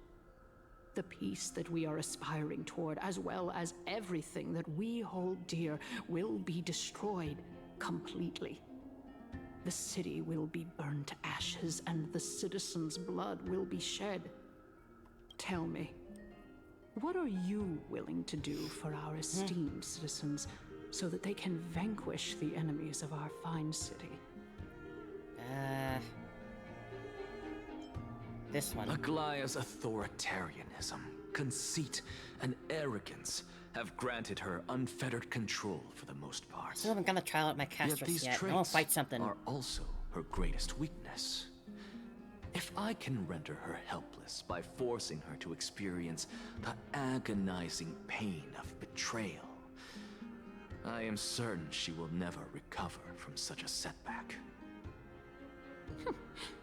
Surely you don't believe that such a tiny betrayal will be enough to push her to her wit's end?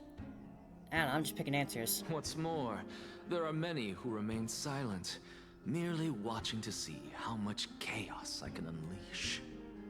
Not to mention, you know full well that the Chrysos heirs have never been a united front.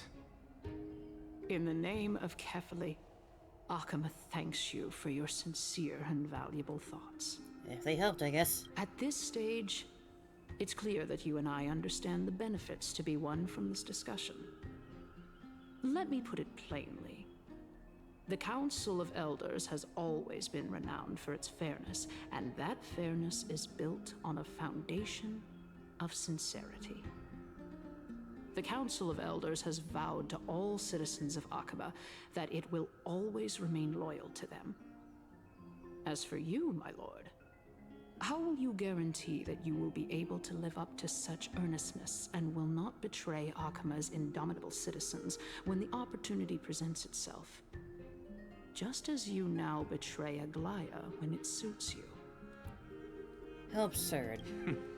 Surely you jest. My loyalty does not need to be proven. The fact that the Council of Elders is asking for proof of my loyalty is itself akin to a form of betrayal. I am incredibly honored to have witnessed the both of you You're here the whole time? in a civilized manner. However, I am afraid that I must interrupt for a brief moment. As the Theoros, I have observed the following. Lady Aglaya, the Goldweaver, is currently on her way to Dawncloud. Oh boy. Oh. Well, I do believe that we might have a slight overabundance of guests today. Feeling dissatisfied, Lady Kindness?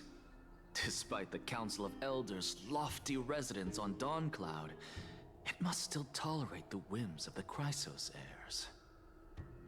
So you were holding back just now. Seems like you are better at playing this game than I. In any case, I'm glad that she's arriving here. So tell me, Anaxagoras, now that you're an ally of mine, if Aglaya were to demand that I hand you over, what should I do? Let her? You can do as she says. Tell her that the Council of Elders merely wished to chat with me and had no intention of offending her. However, By doing so, the authority of the Council of Elders will be as thin as papyrus that has been soaked in blood. Not only can it be destroyed at the slightest touch, but the Council will also lose possession of a valuable core flame. No, more like 2 core flames. After all, at the next Citizens' Assembly, that young lady who is synonymous with death will also be standing on our side. Oh? How can you be sure of that? Our as an elder side? Is that of importance to you? All you need to know is that I have a plan. In my opinion, you should be more worried about the impending threat. If Aglaya can seize me in full view of the masses today, she could also dismiss the entire Council of Elders in one fell swoop tomorrow.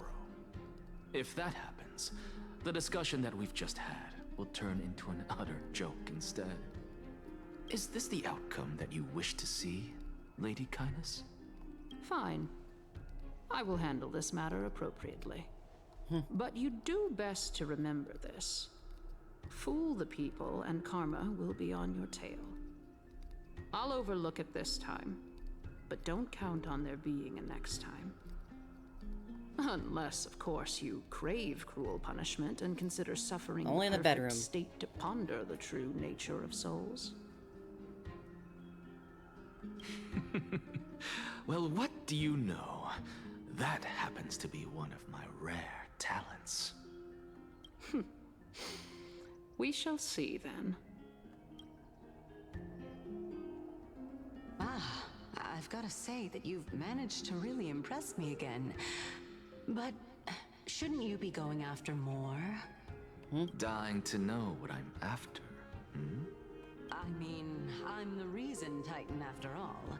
It is in me to ask and seek answers. Easy there. You'll learn the answers soon enough. I didn't bring it up with her purely because she doesn't have the means to give me what I truly want. It's as they say, all robot, huh? see most clearly. The true masters of Dawncloud have always been the Theoros, who watches over everything.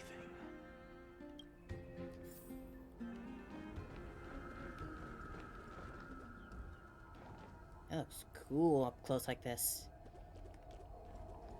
So, robot dude. An expected visitor. Welcome once again. You know, you could actually skip all the pointless debate and come straight to me to seek an audience with Kefali. So you can just do that, I have no reason to refuse you, do I? You may not, but Kindness has. Whoever gets hold of Kefali's core flame will get to rule over Akama. She's wary of me, so naturally I had to gain her trust. I would say that debate was not at all pointless. Very true. In my view, this individual has gone to great lengths to get close to Kefali. He might very well be plotting something nefarious against the Titan. Are you still willing to let him pass, knowing this? Yes, very much so. All living creations are always free to visit Kefali's transcendent vessel. This comes with being the World-Bearer. That's so. How convenient it is to be able to hear what they say. It is truly my honor to speak to a venerated Titan in person. Please, go ahead. Let me join you both on this journey. The arms in your chest are very distracting. Oh, a bygone myth tells of an occasion where Kefali once answered their followers' questions on the peak of the holy mountain. So we're finally gonna talk to him, huh? Followers have since believed that scaling this Titan cliff is one way of being with the god. Hear that? It's not every day that you get to climb a mountain with Circes. You should sing me a hymn of praise. Titan hymns are beyond me.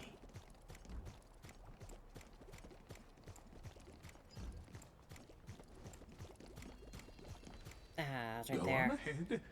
Take this Yanis shortcut, and the long pilgrimage stairway will be waiting for you at its end.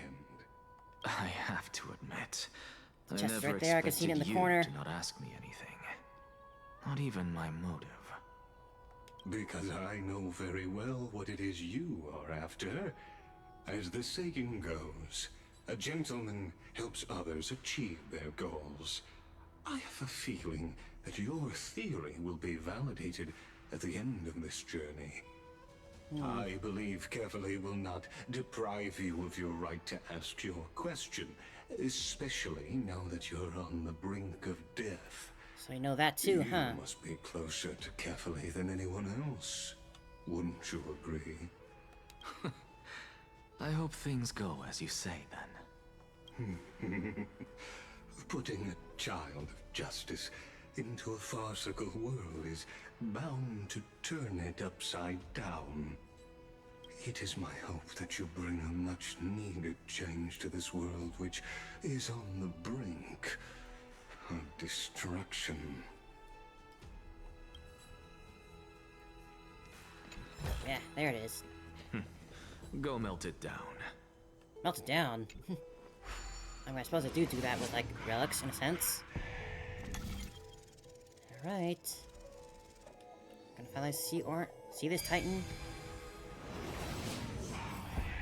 Honestly, this is my first time going up to Dawn Cloud's peak. Ah, he's right there. What a splendid view. It's noisy here. Isn't it about time you recognize the magnificence of us Titans? From him? Well, I don't see how this place is different from those temples in the city. All they have are magnificent facades. And even though I've come this far, I'm still doubtful about getting useful clues from him. I must be getting ahead of myself to be expecting to hear something nice from you. Oh? Haven't you been in my head for some time now? It's high time you get used to how I feel about things. All right, we're just a short hike away from Kefali. No time to waste here. Oh, feeling something? So the intellectual debate from earlier was too draining for you, huh? If Amphoreous gets a new lease on life, you should focus on strengthening your body and stop shirking social interactions. Save your concern.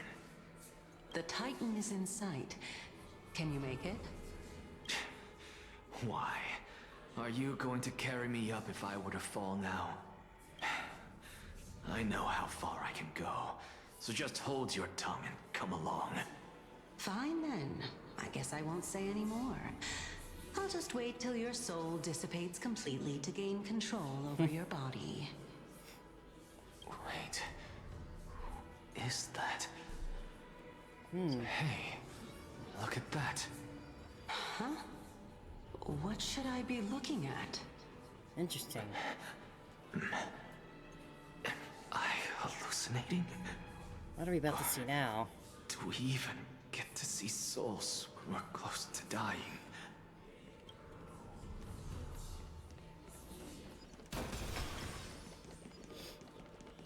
The whispers are all over the place, making noise. Oh? Why didn't you bring your favorite spear with you on this trip, Nias? Nias. Nias. I know I've heard this name somewhere. It's unfortunate. The Black Tide destroyed every last inch of my calyx. How could that be? Even a creation of Georios, from their prized ores and molten fire, couldn't escape the fate of destruction? Hey, Sarces. Do you know a certain Nias? Nias? No, not that I remember. Interesting. How did you even think up such a strange name? I just saw him. Nias. A warrior-like figure who was just chatting with you here. No, I have no such memory. So Titan memories can be manipulated too, I guess. Be hallucinating?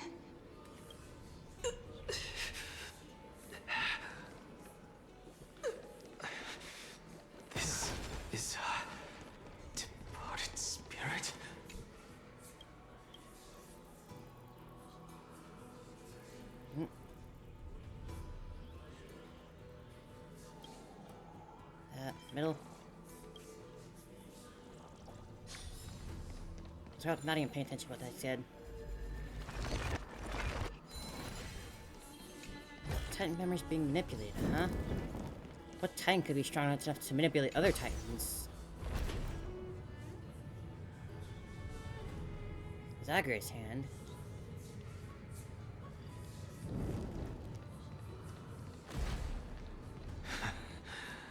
You two again.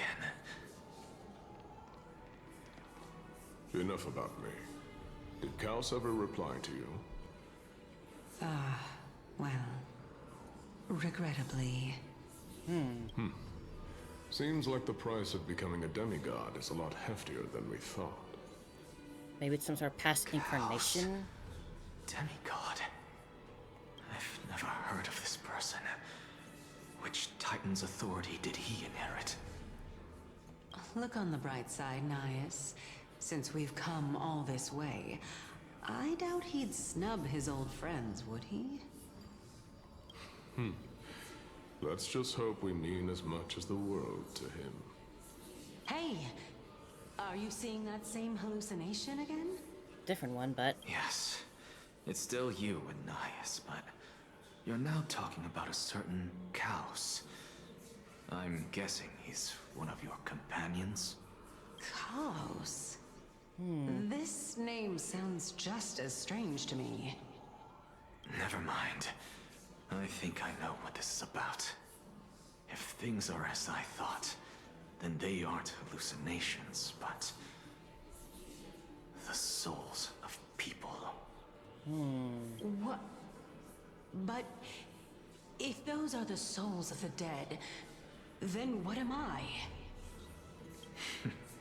Beats me. For all I know, you're just an illusion I conjured up in my dying moments. Let's just keep going. As long as I take in more sights and hear more stories. Know your limits.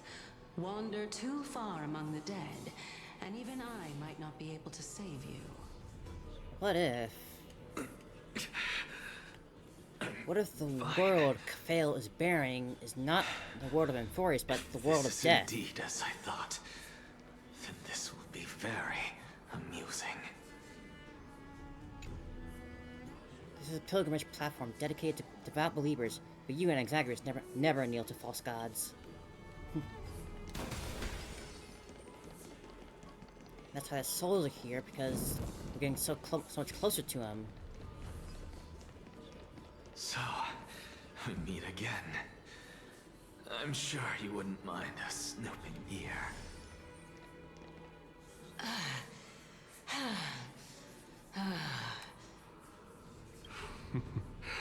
Can you keep going?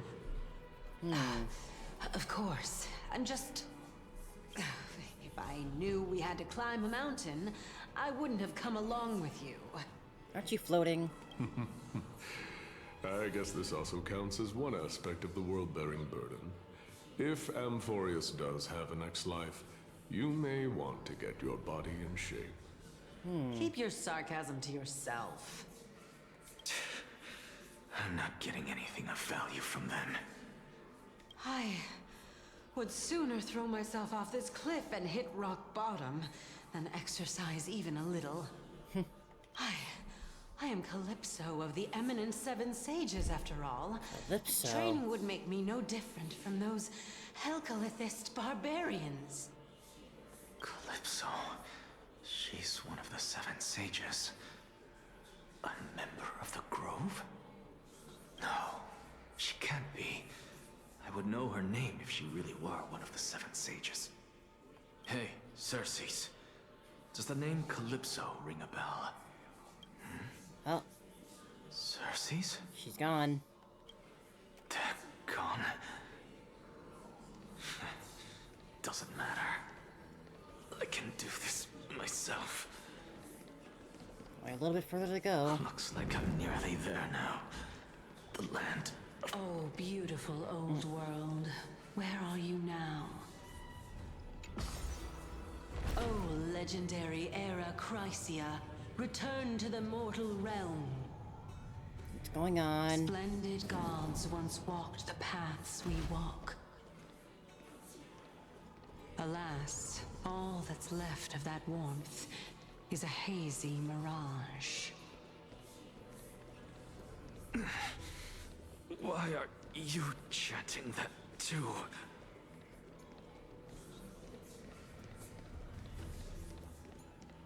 Time to talk to a Titan. We're here, finally.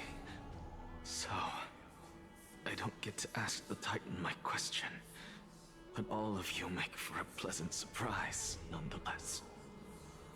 Very well then, let me uncover the truth for myself. Did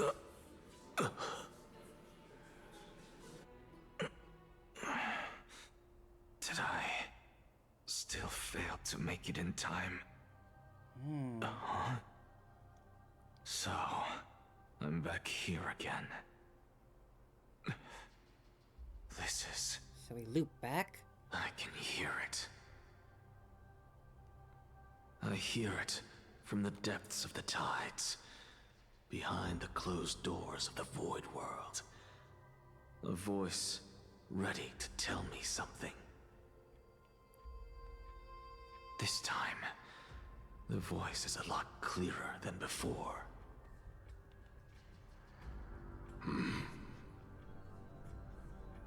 Since we've come this far, let's just wait.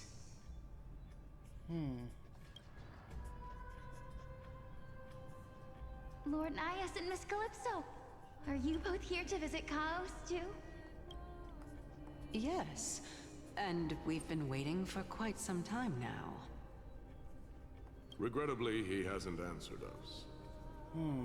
The worst case scenario is that he's already been overwhelmed and crushed by the world-bearing burden. You're overthinking, Lord Nias.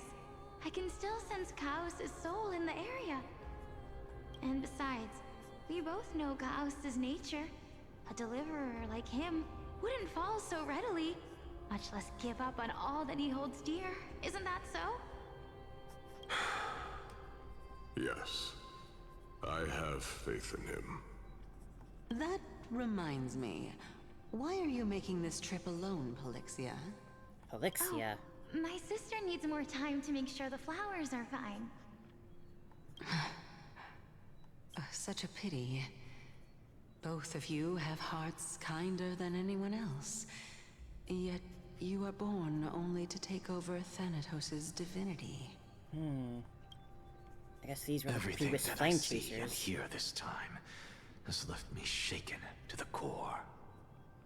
What may seem like a mundane conversation is in truth a once-in-a-lifetime exchange that has revealed the ultimate answer to Circe's question.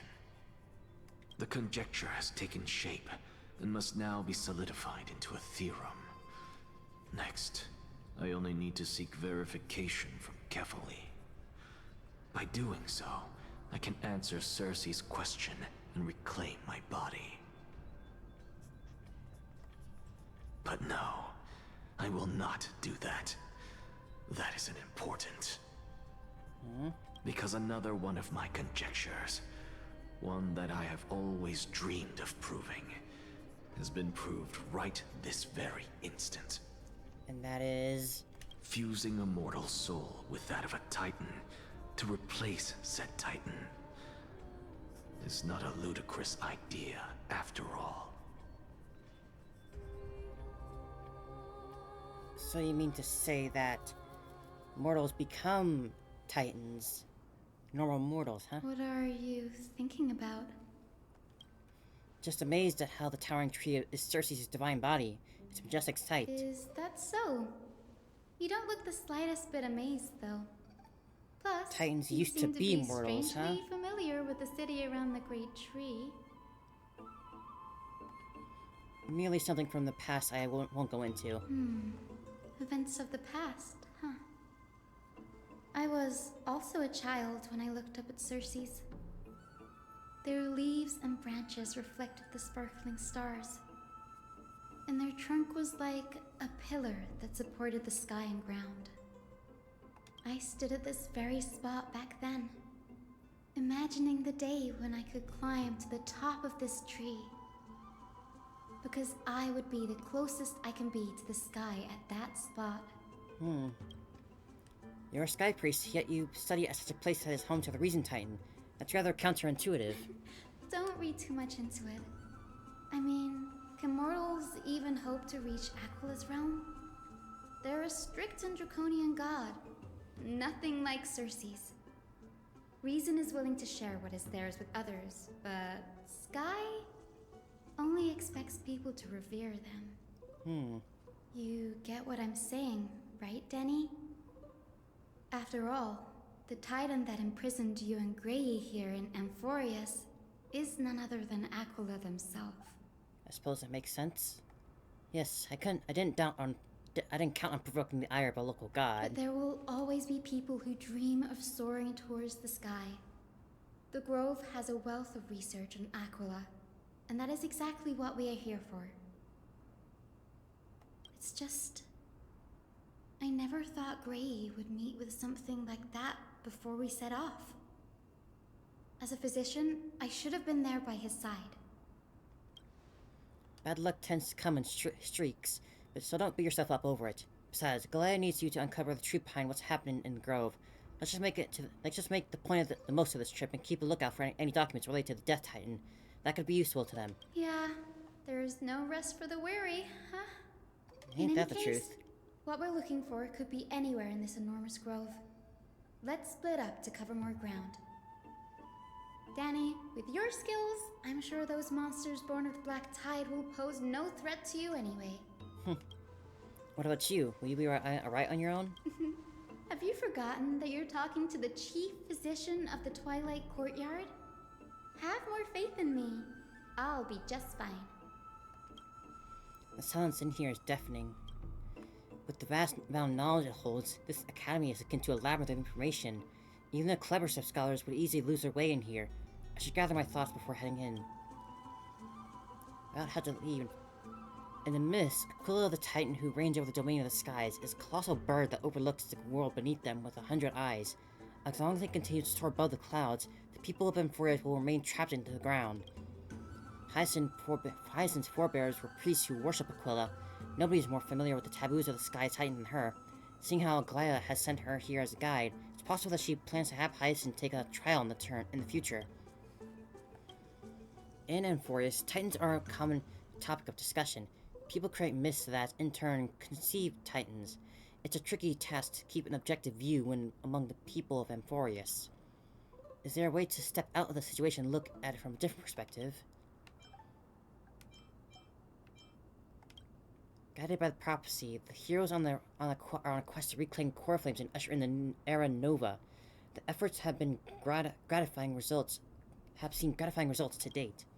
As I expected, the prophecy is the hardest to make any sense of, but with barely any information to go on, no matter how much I ruminate on it, it won't yield any results. I shall leave this for another time. Titans and Eons are two distinct classes of beings. Titans can communicate with us humans, and it's not impossible for us to overpower them. Upon their demise, we can take over their divinity.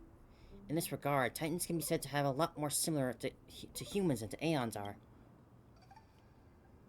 So maybe Titans aren't so much mortals that just ascend to Titanhood. But the way we saw earlier, could be that, like, Titans are, like, an amalgamation of, like, multiple people all at once being made into a Titan. Forced into, like, one sort of body they share. Chrysos heirs are humans who possess heroic qualities, and most of them are demonstrating extraordinary combat prowess and strength. Upon clearing core flame trial, Chrysos heir can even ascend to a demigod inherent in a Titan's divinity. Wait, something about that feels off. Is this a selection process of some sort? Isn't that exactly what it is? I should probably turn my attention to something else. Nobody could have ever imagined that their life would be forfeit the moment they landed on Amphoreous. I should have done more to keep them safe, but it's not too late. We still have a fighting chance. The unique rules that govern life and death on Amphoreous might just work in our favor and save them. The Grove is a venerable library of knowledge. Maybe they have records of a similar case. Please let there be one. Clock's ticking. I should search for clues as I move. Night sky feels unusual, now that I've gotten used to the eternal night of Akama.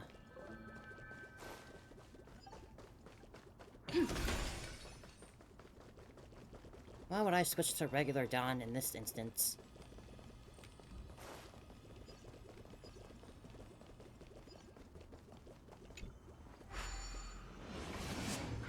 At least I might finally get to fight something this time.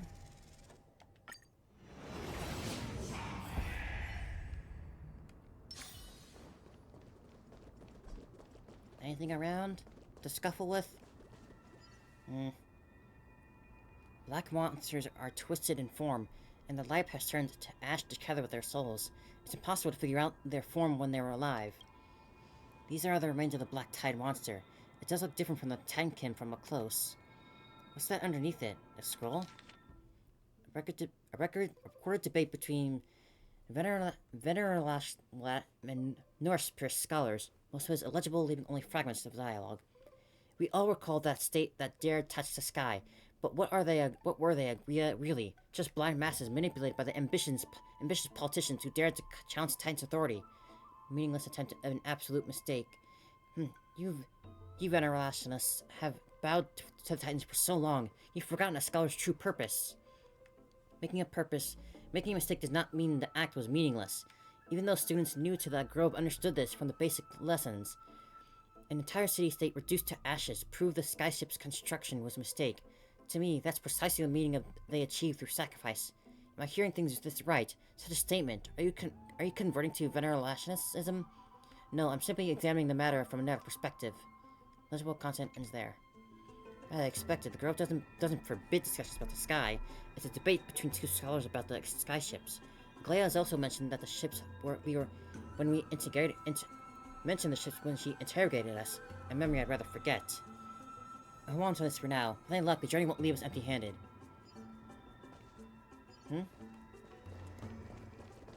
Go too high up and you get struck down by God, huh? But just why do they want to keep everyone here?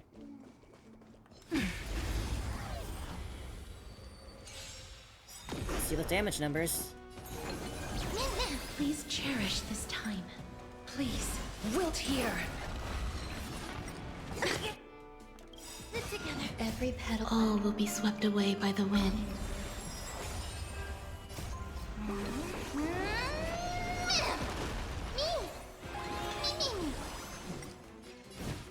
I grant you this, as you wish. Some value, I suppose. You'll do. Allow me for time to cleanse the filth.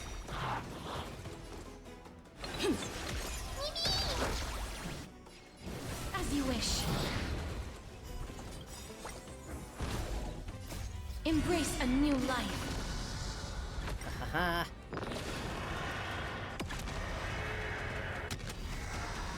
Goodness gracious, that's just everything. May wandering souls find their own way out. That's Hyacinth. Why is she surrounded by so many monsters? As much space as I have in her, it's probably a good idea to help her out here. Really now? This is way more trouble than I could have asked for. She seems rather calm, though. Need a hand? Or you could sit back and watch. I can't tell if you're being serious or not, but being hard to read isn't without its perk, I suppose. I'm kidding, Danny. Lend me a hand, pretty please. All right, now let's get him. Yeah, she's just adorable, isn't she? The truth, everything in this world is bleeding. Please cherish the time, but wilt here.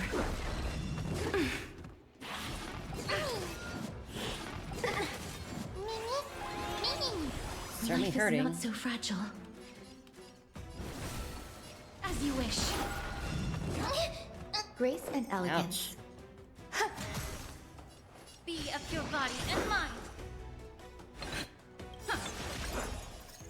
Embrace new life, Pollux.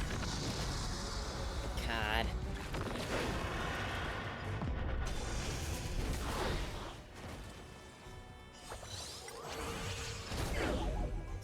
Cool. Stay away.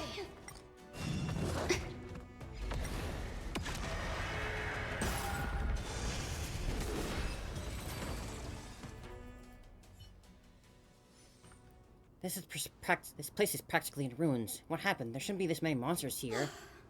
The Black Tide is remarkably quick to detect the light of Amphoreous. So or rather, the blessings of the Sky Priest in me, might have unknowingly called them to me. Anyway, never mind that for now. Here, you might want to have a look at this.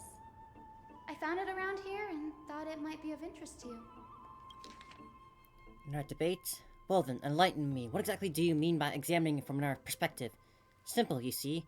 When we stand normally, the sky is above. When we stand on our heads, it's below our feet. I don't even know I don't know what kind of situation inspired you to make such an exalted theories. By the way, I have a student who loves to write satirical comedies and once wrote about a fool who could not figure out the question no matter what. As I said, there's no reason with you, Venerationalist. You're like Dromas, huge yet always gazing downward at the earth, while I want to be a wasp that stings the Dromas. What if that state's tyrant's defeat simply proved that among all paths to Aquila? I don't get that at all. What if that state tyrant's defeat simply proved that among all paths to Aquila, the skyship was the wrong one? Anaxagoras, you impious blasphemer, mark my words, you will eventually answer for your sacrilegious. I doubt your students or your young teaching assistant girl have any idea what kind of secret research you're truly conducting. Anaxagoras. He's the scholar who fused himself with the core flame of reason. This is new. I didn't know Professor Anaxa was researching the sky. He's never mentioned anything about it. I guess it'll make sense that he's interested in it. He'll see what's out there. Find out instead Anaxa might be opposed to the flame chase journey. Might is an understatement. Anaxa has never been one to venerate the gods, nor has he ever found it within himself to put any faith in the prophecy. People have come to think of him as a heretic. Even yet, it is also this very blasphemer that Circe favors. Fate sure works in mysterious ways. I picked up a scroll on my way here too. Looks like it might be related to the one you're holding. Oh, let me have a look.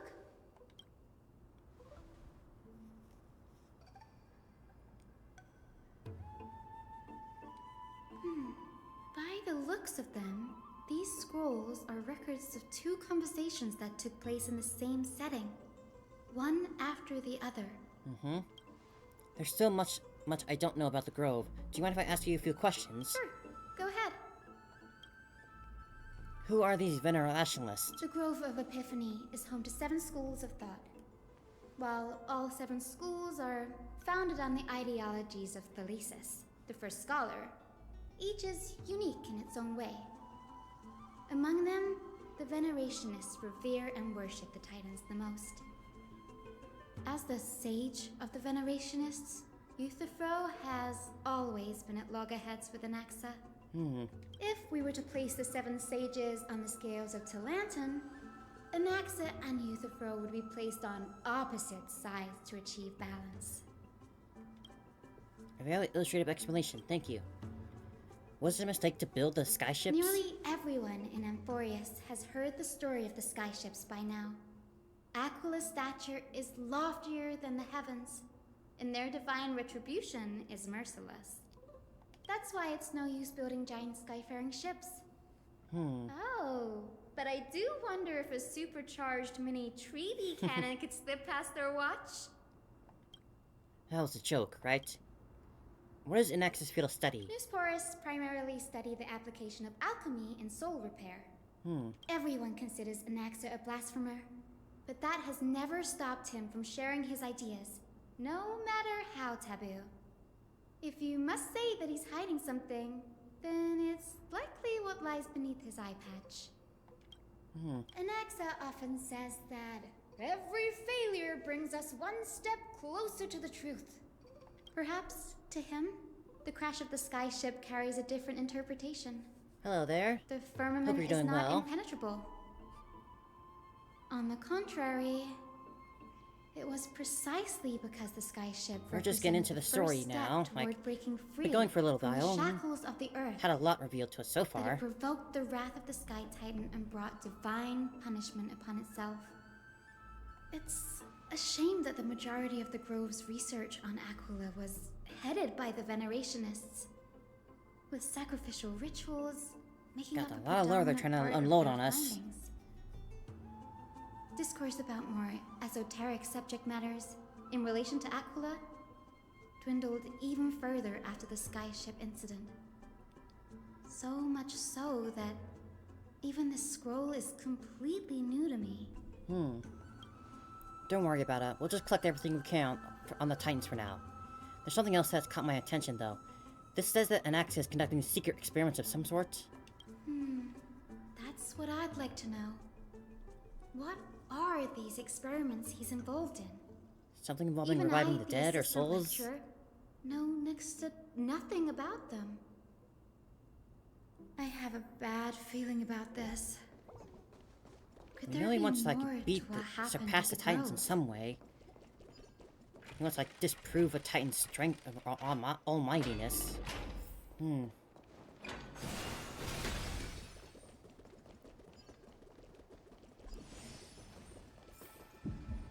Curiouser and This is curiouser. the Library of Philia, a place where the Grove stores its collection of tomes. Other than books written by the 7 schools, you can also find philosophical texts, ballads, and religious writings from the Outlands here. Cities that desire to learn from the Grove were apparently expected to contribute knowledge of equal value to what they sought. Always that equivalent exchange, We've had more than our huh? fair share of hilarious episodes over the years. For instance, it's said that the Erythrocheramists once borrowed a manuscript from a certain author, but ended up returning a copy instead of the original. What's more, the original manuscript was supposedly then hidden here. That doesn't seem like a nice thing to do. Nice? No need to hold yourself back, Danny. You can just tell it like it is. Their behavior was no different from bandits. Scoundrels, even. Well, if you don't mind, did the Grove ever rob the Castrum Kremnos? Whew. You've got me there. Some said you couldn't even find a dictionary in Castrum Kremnos, so I guess Not they the were book reading spared. type they are. There are too many books in the Library of Philia. Flipping through them all will take too long. Why don't we use the Biblioslate to search for the texts we need? We can bring them back to Akama for reading after that. Agreed. This place isn't safe. We should leave as soon as we're done. There are still several more scrolls strewn all over the place. I'll gather them while you pull up those texts. This way nothing will be overlooked.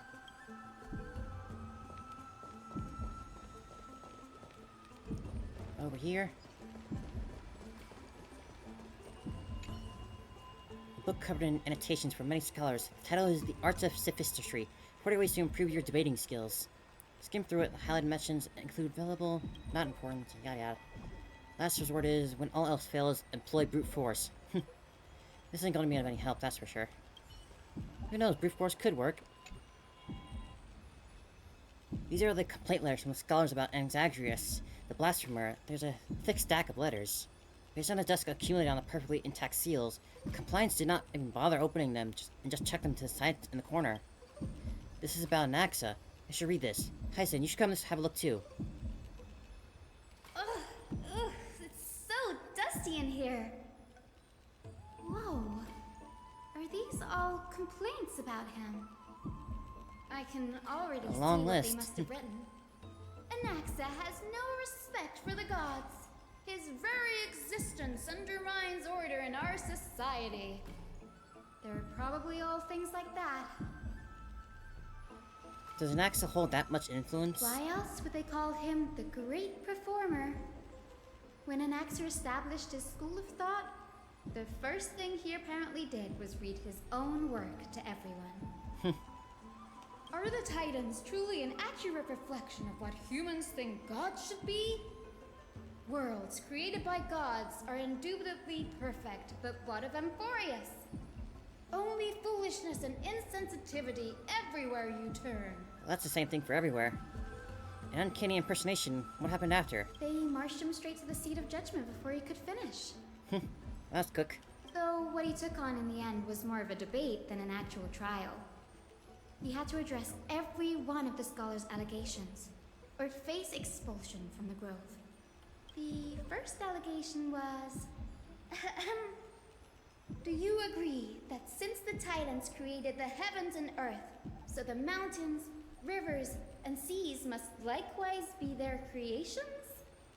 Am I supposed to put myself in exact shoes and answer that? Yes, I guess.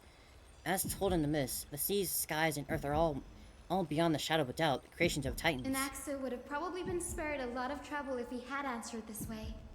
Instead, he quoted past instances of the Flame Chase journey, and posited that humans have the potential to take over the divinity of Titans. Needless to say, his critics didn't take kindly to his answer, so they followed up with a second allegation. You claim to be studying souls, yet you are, in fact, defiling them and committing acts condemned by the gods. Do you admit it? That's a serious allegation. Did he really do that? Anaxa always wears an eye patch, never removing it, even when alone. Some say he used one of his eyes as an alchemical ingredient. We learned that just recently. Every being in the world owes their safekeeping to Kifli, and this is even more so for the Chrysos heirs who have divine blood coursing through them. If he has really done something of that nature, then it'd indeed be sacrilegious. Thankfully, they had no way to prove it, so it amounted to nothing more than an allegation in the end. One by one, Anaxa engaged in wars of words against those who would challenge him. Toward the end, a scholar asked him, Anaxagoras, have you any respect for the gods? I think the answer is obviously no for that one. It was only after a brief silence that he answered. I have never denied that Titans are meant to be noble constructs. What he didn't say that the Titans are not noble rings louder in that case. Yes. I'm not sure how that controversy was eventually resolved, but what's for certain at least is that Anaxa was allowed to stay in the grove where he continued his research, despite being regarded as a heretic. By the way, this stack of complaint letters has reminded me of a place in the grove. We may find clues there that aren't on the teleslate. I'm talking about Anaxa's alchemy lab. Ooh, the lab. Hidden between the cornerstones. Given the girl's meticulous approach to archiving, could there really be such an oversight right under their noses? It's a well-kept secret. Among the 7 sages, excluding the nominal chief sage, each has a private sanctuary where they can conduct research undisturbed in their free time. Even the administrators of the Library of Philia are restricted from accessing those places and documenting the sage's research. But Anaxa being Anaxa. with the grove in this state, I'm sure Anaxa won't be mad even if we sneak into the lab for a short while. Right? Lead the way. These trees, they're like a maze.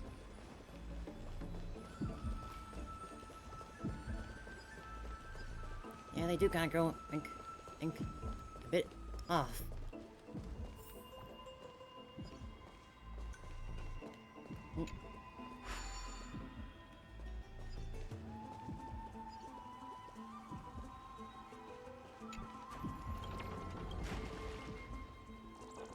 I got that little buddy out at least.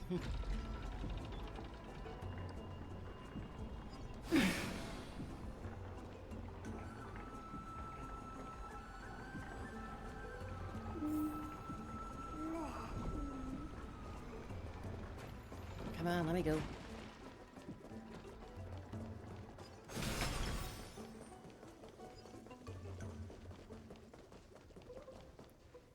This is the place, but Oh, where is everything? it's been cleared out. Materials for alchemical experiments, matrix diagrams, and even the seal to the lab.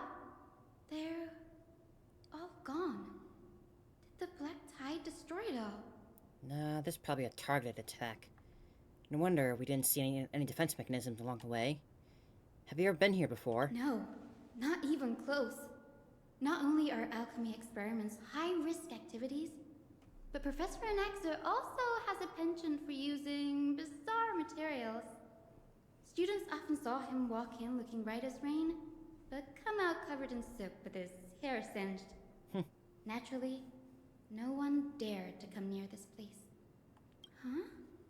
That bookshelf over there seems to be the only thing still intact. What could there be? If you call this intact, I guess. These are the materials requested by Anaxagoras. Documents from various fields have been compiled in one place, including Titan creations, the universality of soul, alchemy doctrine, and so on. Most of the materials look to be within the research domain of Nusporus school of thought. However, a document titled A Study of the Chrysos Heir's Background is mixed in. The Holy Maiden of Yanisopolis, Tribi, Trian, and Trion, descendants of the Holy Maiden from the Temple of the Three Fates, Goldweaver Aglaya of the Akama, from the Ministrea priestly family, the Prince of Castum Krenos, Hyacinth of the Twilight Courtyard. All of their ancestry have been varying degrees of connection to the Divine Titans of their original authorities. Does this golden blood come from the heritage of priest families or royal bloodlines? Anaxagoras, I myself show no such connection. Caphael the Creator, what criteria did they use to create the golden blood, to shape the Chrysos heirs? Yes, yet Castorice, the servant of death from Idonia, her lineage is neither Titan nor demigod, but she has walked the earth for at least a millennium with the power to grant death to humans. Where did this power come from? And our text speaks of the dragon legends of Styxia. The alchemical extraction of soul ripped from the dragon corpses is intriguing. Dragons appear to be in the Titans' creations. Perhaps there was a way to reverse the process, using alchemy to refuse human souls with Titan creations, increasing the purity of divinity of golden blood toward the absolute. The theory must be tested, experiments to be arranged. She wants to experiment with Cass, huh? What's going on? Anaxa is conducting research on our friends in Akama and... me? This journal contains several intriguing points. From the Abyss of Fate to Castle Kremnos, I have seen many Titan creations during the time in Amphoreous. Life forms created by Circes can also be found in the Grove. But fusing them with human souls through alchemical means, I can't even begin to imagine. Anaxa seems to hold special interest in divinity coursing through the Chrysos heir's veins, and has even conducted a thorough investigation into the hero's background. It wouldn't have been so strange if he had focused only on Cassie, given her own curiosity about her origins. Plus, considering that the Nusporus have crafted omnipotent medicines capable of curing diseases, it also makes sense that he would conduct research on immortal Chrysos heirs. Yeah. Now, it seems Anaxa's objective was never to create medicine, but to identify the origin of the golden blood and figure out its inner workings. I suppose he couldn't just ask for a sample to put under a microscope? Through alchemy, Anaxa aims to refine the gold blood in the Chrysos heirs to a degree of purity equal to divinity. This must be what he means by close to true purity, but treating both Titan creations and the human body as materials to be used in alchemical experiments, that's rather extreme. Danny, look at this. I have a bad feeling about this. The previous approach has flaws. Fusing human souls with the Titan's creations does not purify golden blood. Even pure Titan creations are contaminates to the Chrysos heir's golden blood.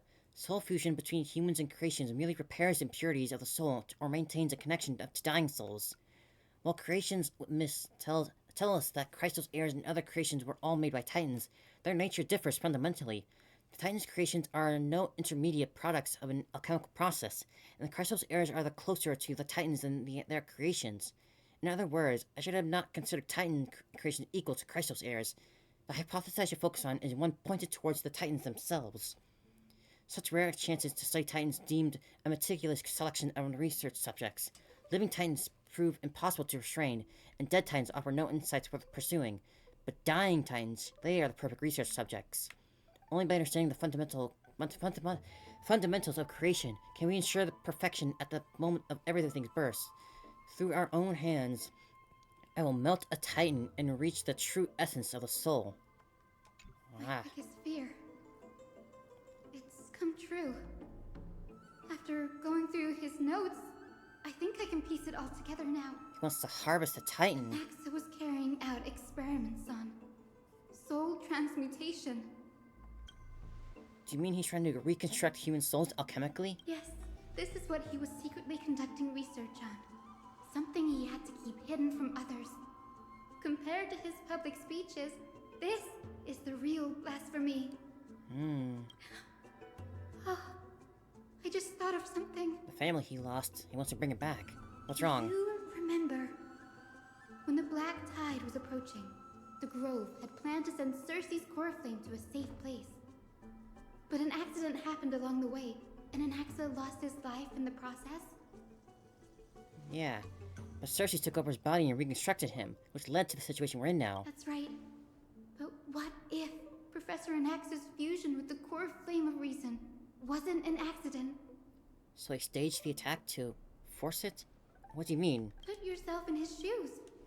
Knowing that the Black Tide was closing in and your time was running out, what would you have done? I'd put my theories to the test, no matter the cost. Exactly.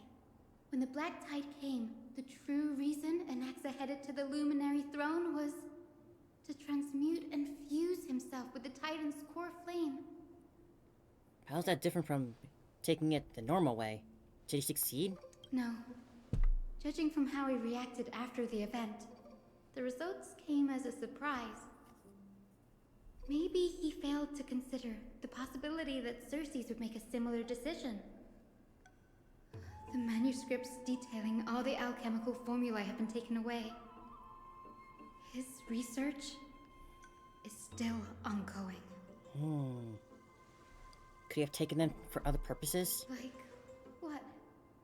There's only one Titan left in the world now. Kafale, which he's currently at. No. No way. To conceive an entity of perfection, one must first understand the principles of creation. If Anaxa is in Alchema right now, then that means... He's after Kefali. Sir, this sky above us, it's not real, is it? Of course not. This is just an image from a projection device used for educational purposes. A simple trick. The day-night cycle has been lost to this world. So that students like you may still learn about the night sky, astronomers have harnessed the Titan's miraculous power to manipulate the light, projecting the nights of the past here for you. Just why are the Titans so fixated on keeping them trapped here without any sight of the holy the city natural is night sky? also illuminated by Kefali's dawn device. So, the skies of Akama are fake too. And the stars of Tevat are fake. You mustn't conclude that, Anaxa. You should know that only a child would expose a trick and be proud of it. Often people know more than they let on. They simply choose to feign ignorance because they have no other choice. Then they're just deluding themselves. People believe in Kefali's tale of Genesis, accepting wholesale whatever the priests preach. But we're different. We've already walked out of the firelit cave of ignorance. We have already realized that we live in a world where Titans make the rules. Even when we look at the sky, we're only seeing what they allow us to see. Rather than gazing at this mockery of a night sky fabricated by them for the rest of my life, why shouldn't I be the one to take control of the projection device instead? I kinda agree with you on that. So much time has passed since you sowed the seeds of doubt in my heart, child. Many a night, I find myself penning down all my theories and wild ideas, only to burn them to ashes when I open my eyes in the day. Why? Because we'll face death by burning if word gets out? As a sage of the Venerationists, my soul has already become inextricably linked to the great tree. Every word I say and every move I make is certain to influence every leaf, every branch, even the tree itself. But above all else, my days are numbered. Instinctively, I have my doubts about the golden blood and the human soul, yet I have no means of verifying them. The golden blood in my veins is woefully thin, and I am loath to waste what little time I have left obsessing over a hypothesis that cannot even be proven in the first place. So you just don't bother, But huh? I can, sir. I can do it for us. The time is right. Give me all that I need, and I shall accomplish this grand feat on your behalf. You're right. I shall do just that. In the next meeting of the sages, I will spare no efforts fighting for the rights you deserve. Got a bad feeling about this. Go. Establish your own school of thought. You know how that turned out, though. Find out what we are. Become the one who conquers the ultimate truths of the world. Child of humanity. You didn't go to such lengths for an audience with Kefali. Just ask him a few questions, did you? Nope. So, you figured it out. If I were as foolish as a Dromus, perhaps I'd throw myself down and prostrate before their greatness, begging for the gods' prophetic wisdom. Well, sorry to disappoint, but I'm no Dromus. Alas, I am a human, standing tall on 2 feet, possessing both intellect and pride. An undying curiosity. Before such power, does it make any difference whether you're a human or a Dromus? I'm sure you're familiar with the story of the Styxians. When the raging waves threatened to swallow them, they didn't just give up and become sitting ducks. No. They constructed a dam that kept the roaring tide at bay, chaining down the mad Fagusa. They call me a blasphemer, Circes. But that doesn't mean I deny the existence of gods. It's just... as I see it, Titans are simply a force that mankind has yet to find a way to tame. Like the weather. Oh? If power that rivals the Titans is what you crave, why not conform to the prophecy and brave the trial? Why stop at harnessing the power of the Titans when I can do so much more? The source of life is what I wish to grasp, to understand what makes up the soul, and to learn what we really are. Thanks to you, I've had the chance to personally verify, in more ways than one, that the soul indeed ceases to exist in death. But where there is death, there is life. And where there is an end, there must also be a beginning. How then is a soul born? That was the only unknown variable left in my calculations. And by the sound of it, you have already formed a conjecture. Maybe they don't make souls from scratch, they just reshape old dead souls. I have already drawn a sort of a reincarnation, conclusion. maybe. In my journey unto death just now, I finally saw the answer with my own eyes. Professor Anaxa. Hey, Cass. I'm here. Her life hangs by a thread. I must ask you to refrain from taking any unnecessary steps. Of course. I'll bring this to a conclusive end, and give you the answer you so desire. However, in accordance with the principle of equivalent exchange, I must also demand from you what I need. As you wish. Don't you care to know what the price might be? I got a feeling. It's a matter of uncovering the truth about the Death Titan and her survival. This may be the only time I can ever save someone's life. There is no need for me to think twice. Oh, Cass. I see. In that case, let the show begin. So says the great performer. Indulge me. Am I correct to say that you intend to prove Thanatos' whereabouts and prove the nature of our existence now? Before I begin, I must confess I had been stuck in a cognitive trap all this time.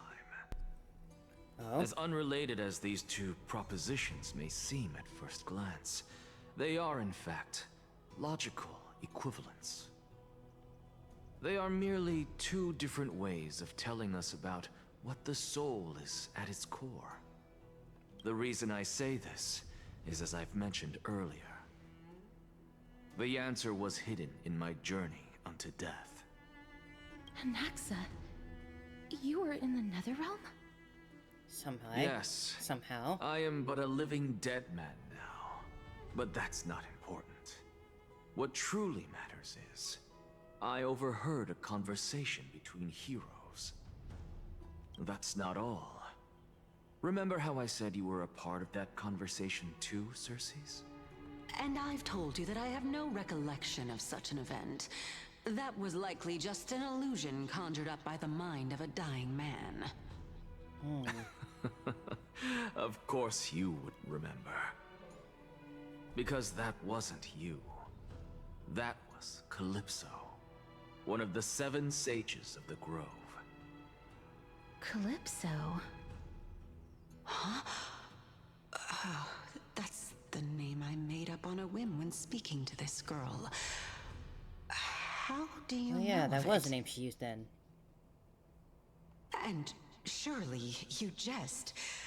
Don't you think I, of all people, would know if that were the name of one of the 7 sages under the shade of my tree? Don't you claim to know the Grove's past like the back of your hand?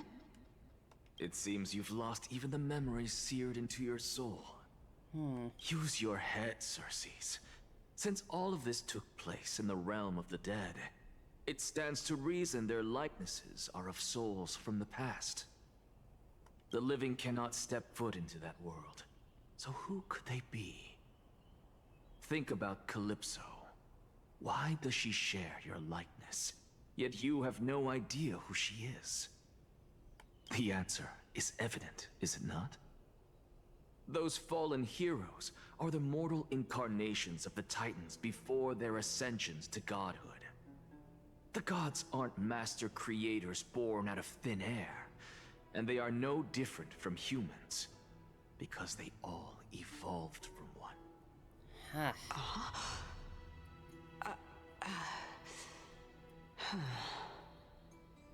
Does this answer disappoint you? Yes, because you've answered nothing. If I truly was once human, as you claim, then where do the children of humanity come from? Even on the off chance that you speak the truth, this Maybe brings humans us originally no came from a closer different to planet, grasping and they Thanatos' settled here. whereabouts. How are we to find them? I knew you would say that. But it matters not. I know what I'm doing.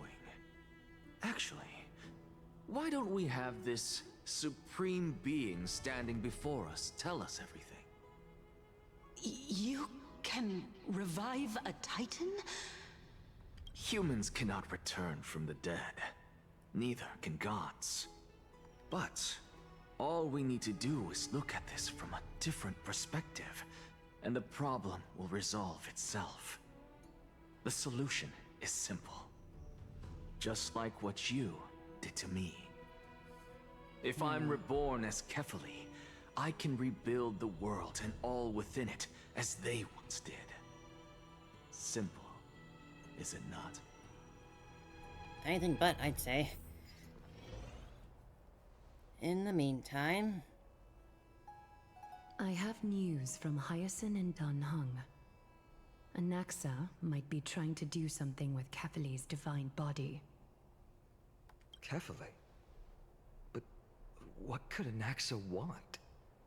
Is the Council of Elders going to sit around and let such a sacrilegious act unfold? That is not possible.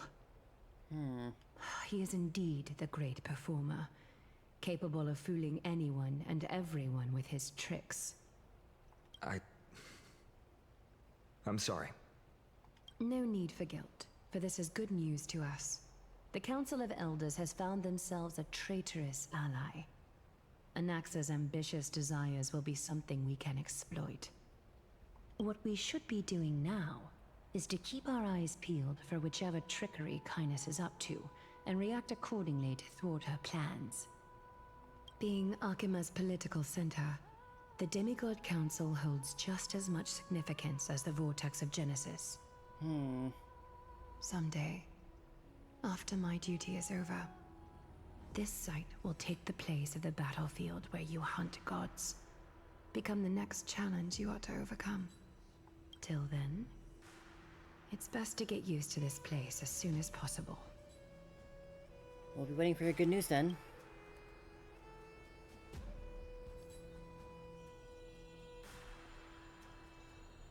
Preposterous! The Christos heirs only have their standing because of the Council of Elders. How dare they trample over it? Wow, these people are shooting daggers with their eyes. It's been a while. Hey, Kratos. Oleg of Amphoreous. What is that supposed to mean? Is this really the sort of person that the young lord praised as a ferocious warrior? Nah, I actually like Oleg. It has indeed been some time, Lord Kratos. I miss Oleg. What brings you here in such haste? Shh, keep it down. Be more vigilant. See those duplicitous dogs over there? They do the dirty work for Kindness. I've already ordered my people to hold them back, but we should still lay low. Unless you're itching for a bloody fight to get a workout in. My bad. So, did something happen? Did you hear thunderclaps last night? Hooray, Dacron, someone coming to save us. Hacker. What? She's been through a lot lately. Please pardon her. I miss Dacron. Can you tell us more about these thunderclaps? Wonder what she's doing. Thunderclaps are beacon signals of strife. They are a message from the young lord.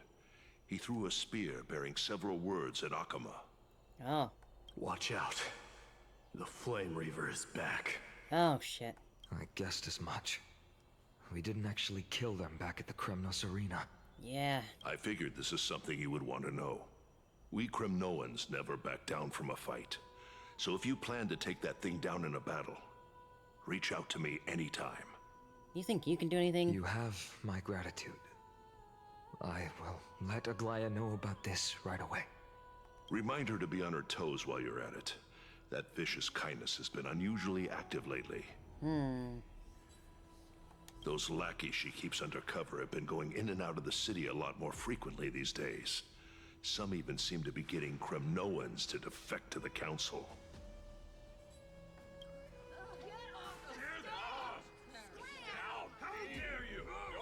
Doesn't sound very civil up there. That's...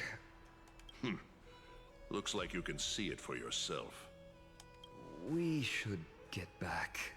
Thank you for the intel, Lord Kratos. What's going on out here? By Kefali into Lenten above, as the Theoros I have observed. Virtuous citizens of Akama, fine and Vides, Elysiae, and the Outlander are heading toward us. Yeah. Aglaya, what happened here? I know about the poisonous fangs of that king snake through the golden threads. In the past, I would be confident about keeping her in check, but I admit I am now unable to do so. What do you mean? It is no longer about eloquence or arguments. I have been a demigod for far too long, that I hardly have any humanity left. Before I realized it, I have become no different from these hypocrites, no longer capable of relating to the people. This has come a lot sooner than I expected. But perhaps it is time. I need you to step up, Finan, in order for me to retreat behind the scenes. Yes, this is my duty, but... It is far easier for the Council of Elders to fool many than just fool one person. Their so-called more support is no more than a ruse to distribute power using words instead of lances. There is no glory in winning this debate, but that makes having respect for humans so much more priceless. Finan, you are a Chrysos heir without flaw, capable of relating deeply with humans. I appreciate what you've taught me, Aglaya. I hope we'll live up to your expectations and win this debate. Not good at debating.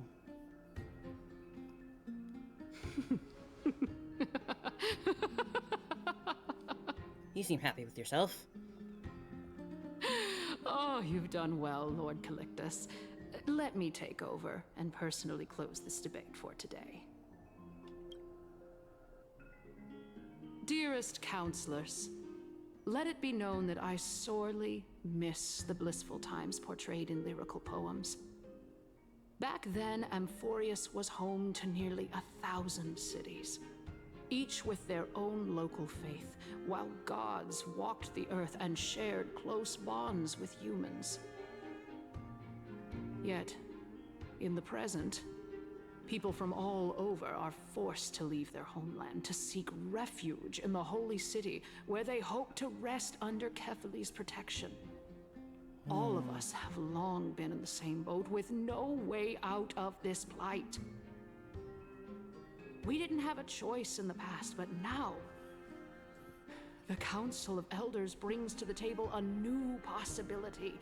All I have left is one question for you. Would you rather strive toward the unheard of Era Nova, or return to the prosperous Era Chrysia of our past? Make your choice. The past is the past. You can't bring back what's already Which happened. of the two would lead mortals to an ideal future?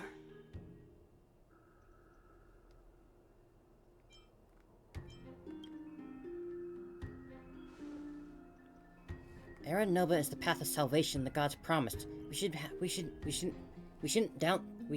have doubts in the flame chase journey. We all know that Era Chrysia is a thing of the past, Lady Kindness. Please, enlighten me. How does the Council of Elders plan to turn back time? Let the three Titans of Calamity be born, and Era Chrysia is nevermore. But bring demise to those Titans, and Era Chrysia will descend upon us again. And you're fine with just killing these things in order to bring about your desired outcome? Know that the Council of Elders is never one to make empty promises. Look at who we have on our side. Anaxagoras, one of the Grove's 7 sages, and Castorice, Idonia's goddess of death. With the help of these two heroes, I can promise all of you that Era Chrysia will exist once more. Using a Chrysos heir to put an end to Chrysos heirs, huh? Aren't they Chrysos heirs? They're supporting the Council of Elders instead?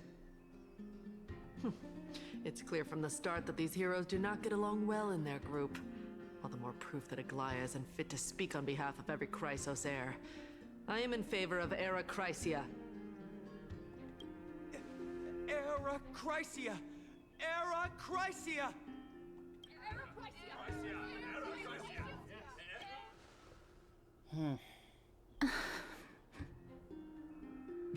Castorice? Why are you standing over there? I'm sure this will lead to a favorable outcome. You finally arrived, Naxa. So have you, Cass. Don't Max worry, is just on his own Glaya. side. Well, I know that you have many queries. Could you continue to converse like how the citizens normally do? Tell me, dear citizens, if we successfully retrieve and return Thanatos' core flame without anyone passing the Death Titan's trial, what would happen next? The answer is simple.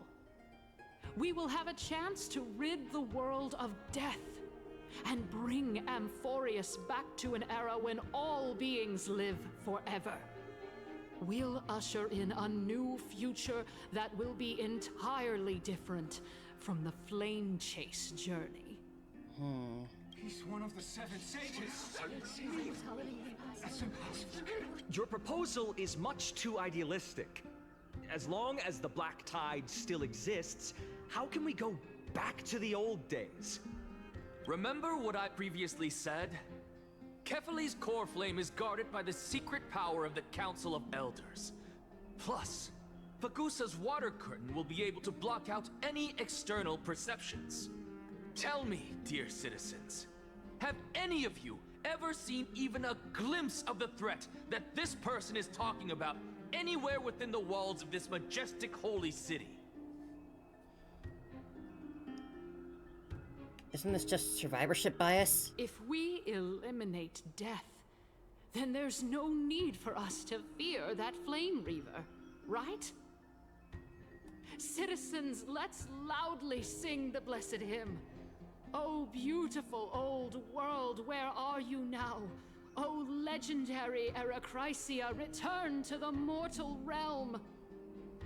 After the destruction of the 3 Titans of Calamity, the flame chase journey will have to end.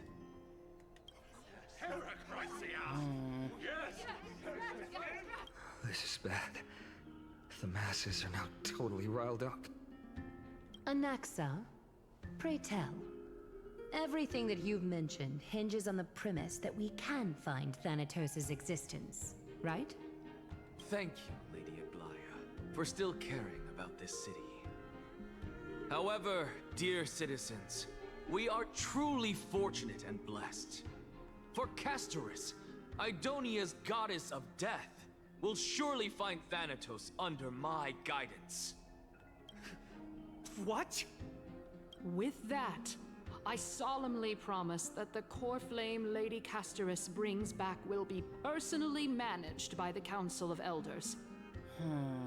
Thereafter, if we are able to garner the support of all of you at the Citizens' Assembly, we shall spare no effort in ensuring that the Erechrysia will return to our world once again.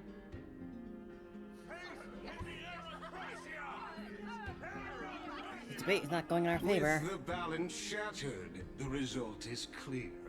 By Kefali and Talent and above, as the Theoros I have observed, Akama has chosen her destiny. The issue up for discussion at this Citizens' Assembly shall be modified to the suspension of the Flame Chase journey. This resolution shall be put up on the Wall of Heroes, such that all citizens are aware of the city's way forward. Aglaya, dear Aglaya, what has caused your heart to soften? Still waiting for that rug pull from you. As quick-witted as before. Wag your tongue as much as you like. Since the Flame Chase journey has been preordained by the prophecy, our failure has never been on the cards. Well then, I guess we'll find out if that's true at the Citizens' Assembly. Announces the conclusion of the debate, and the attendees part ways. What's going on with Castorice?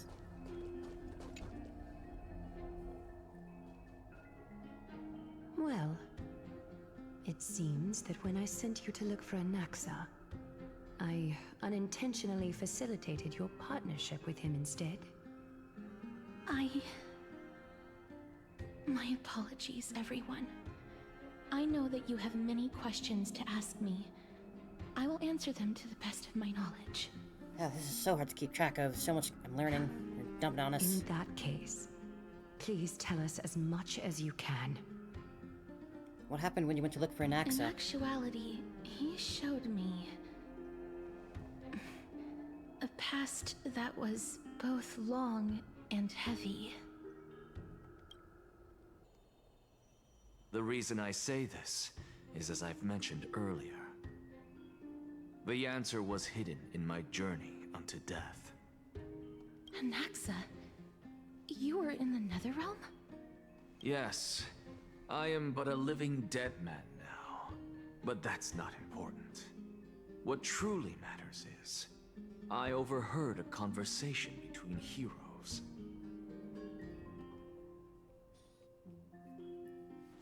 Castorce.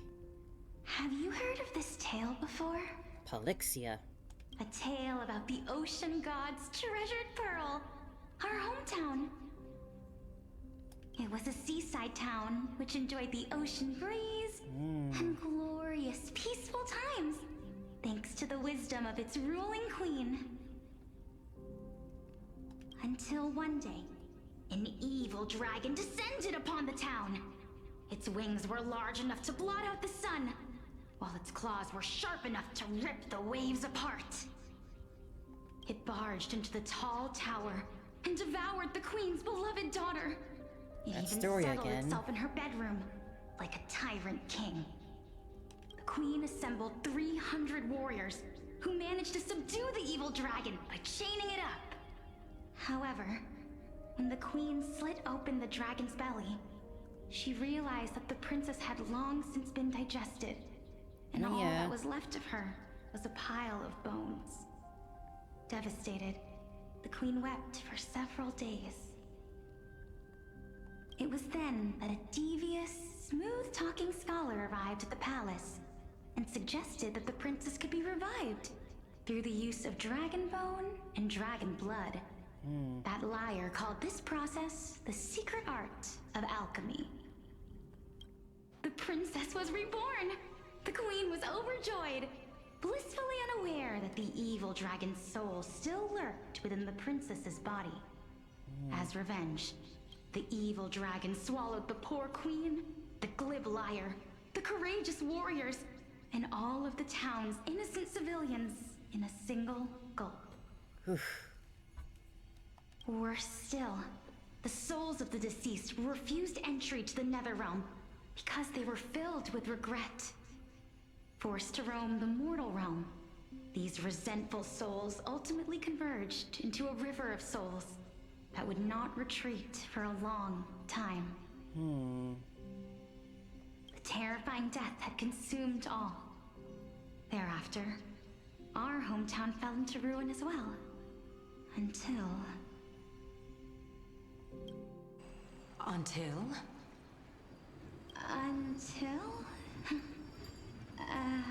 Actually, I don't know what happened next either. Oh, my. It seems that you still like to whet people's appetites even after all this time, Polixia. So, according to your story, this is how I used to look? It's practically a mirror image. And yet, what exactly is this? A miracle Your past that I self? created with alchemy. As for what it is and how I was able to accomplish it, I'll keep the answers to myself for now.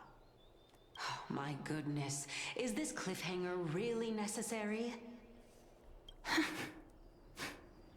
you doing, Cass? Quiet, Titan. Continue to enjoy this splendid play, and the truth will naturally reveal itself. Dragon, huh? I've heard this legend before. She's got bandages on. In that case, what do you think of it? I think that this so-called alchemy was a tenuous analogy added to the story by future generations. After all, you've never heard of a tradition of alchemy in your hometown before, have you? Because it's blasphemous, I imagine, right? Indeed. Before I left home to pursue my education, I never even knew that anybody was looking into this area of study. Therefore, we can just treat this tale as a fable told to young children. fable, you say? If so, what moral is it trying to impart to the kids? I guess it might be the concept of equivalent exchange? Oh? I thought the moral might be closer to something like honor the dead. What? At a loss for words? Suppose that one works, yeah. No. I merely realized that we're both thinking of the same principle. If life is priceless, then there is hardly anything else in this world that is of equal weight to it, right? Indeed. As expected of the wisest scholar in the land. You flatter me. Why don't I ask you a question as well, as a form of equivalent exchange? Of course. What is your question? If I imparted my knowledge of the art of alchemy to you, would you use it to resurrect someone you loved? What? What kind of strange question is this? I got it. You're just trying to get me to tell you whether I like anyone, right? Dodging the answer. Let's just leave it at that. That was rude of me. Yes, I would. So did Polixia revive Castorice? Oh. And that's why she has a touch of death? Death is inevitable. In the days to come, I'm certain that someone whom I cherish deeply will leave me for good.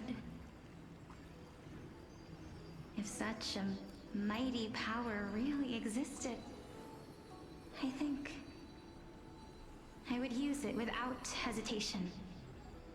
After all, you, me, and the rest will all have to face that fateful moment eventually.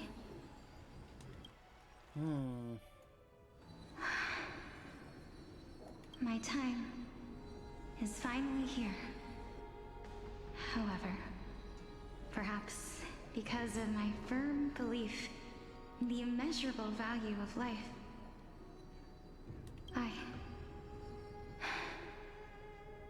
I am unable to complete the trial. You shall wither, and through that, the dead will sprout again from the remains, and be reborn with the dead flame. It is a pity that fate is such a cruel mistress. Is there no other way of interpreting those words? I'm afraid that the meaning is clear. Between my sister and me, one must pay the price. Our trial can only be completed when the one chosen sacrifices her life. I'm afraid that the prophecy might even have selected a pair of twins for this exact purpose. Ugh, man. Fortune makes fools of us all. They have all but one of them done. My sister is prepared to sacrifice herself. And yet, I can't do the same. How absurd. My time is almost up, but I'm still afraid to welcome death. What should we do? If I'm ultimately not able to make up my mind... Since Chaos is willing to guide all of us and leave this trial to the end, there is still plenty of time for you to ponder. That's right. Don't allow the fog of an uncertain future to cloud your mind. Trial, prophecy, the topics that they're discussing seem familiar. But these three people must not have left their names in the epics. Otherwise, I would have some recollection of this. Amphoreous' history before the Titans were born was complete chaos. Is that not strange by itself? I have long held 3 hypotheses about this. However, let's continue watching for now. Calypso, Polixia, and this warrior. I seem to have met him somewhere before. Regarding this matter, No one. Naius, Maybe that's why she wanted to honor her sacrifice back then so much. Of course. Nice, yeah. Though, I am worried about what will happen once I've emerged victorious.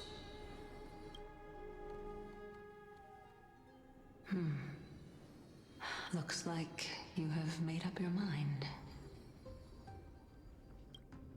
Yes, this is the safest course of action. Completely separating courage, honor, tenacity, sacrifice, and reason. You really know how to make things difficult. Please, young lady, witness my fall and demise. Lady Calypso, you shall host the soul-rending ceremony. I do not understand. Why would you dare to sacrifice yourself for a future that you won't get to witness? Because this is our destiny. The power that resides within me is so intense that I will one day be engulfed by it. Furthermore, a valorous death before glorious return has always been the path I chose to walk. A journey I began long ago. If your sister or Chaos were in my position, I believe they would make the same choice as well.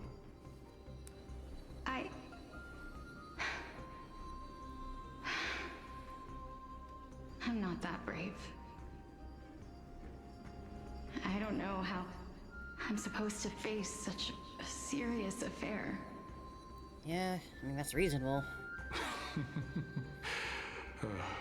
Despite being Death's chosen one, it seems you still don't know how to face it. Let's chat, young lady. Perhaps I shouldn't end my journey so hastily. Since there's still time, I'm not worried about letting fate wait a little longer. Of course. This warrior is Lord Naius. As the embodiment of Nikador's divinity, he entrusted his life to us and allowed humankind to end his madness. That means that what I'm currently seeing before my eyes is in fact...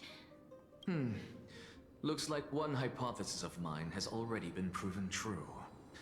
These heroes are the true forms of the Titans, before they attain their divinity. If so, the chosen one of death that he speaks of is actually... Polixia? Is the previous form of Thanatos?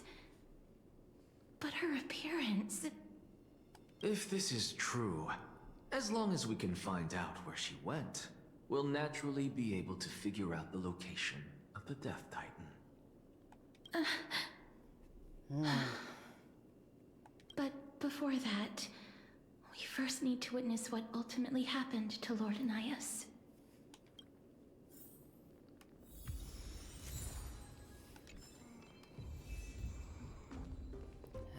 Man. Nikador's courage is a testament that they have never once retreated from a battle. I've heard that these words are still engraved in Castrum Kremnos even today.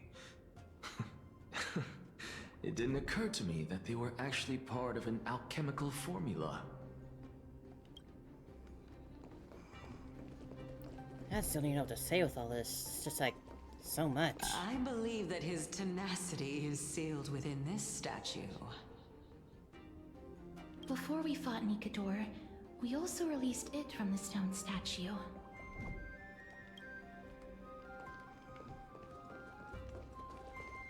Lord Naius' honor is sealed here. Incredible. The honor in this child's soul is so light.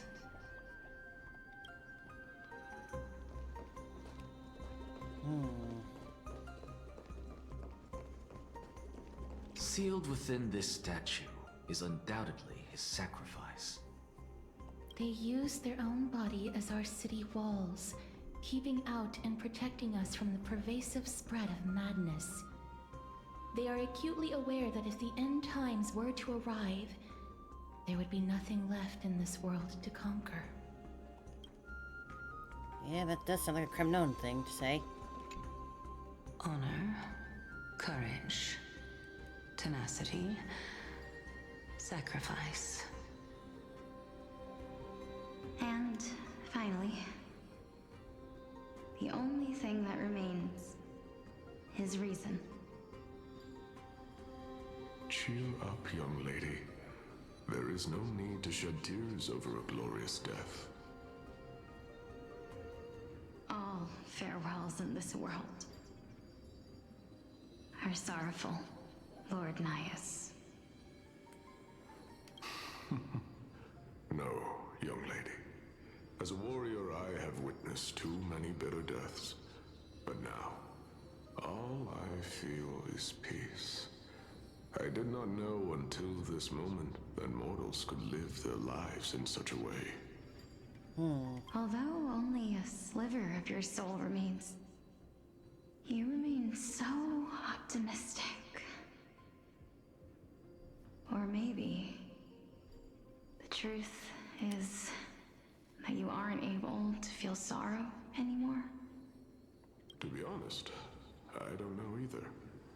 But I am certain of one thing. This is not an acceptance of death nor apathy toward it.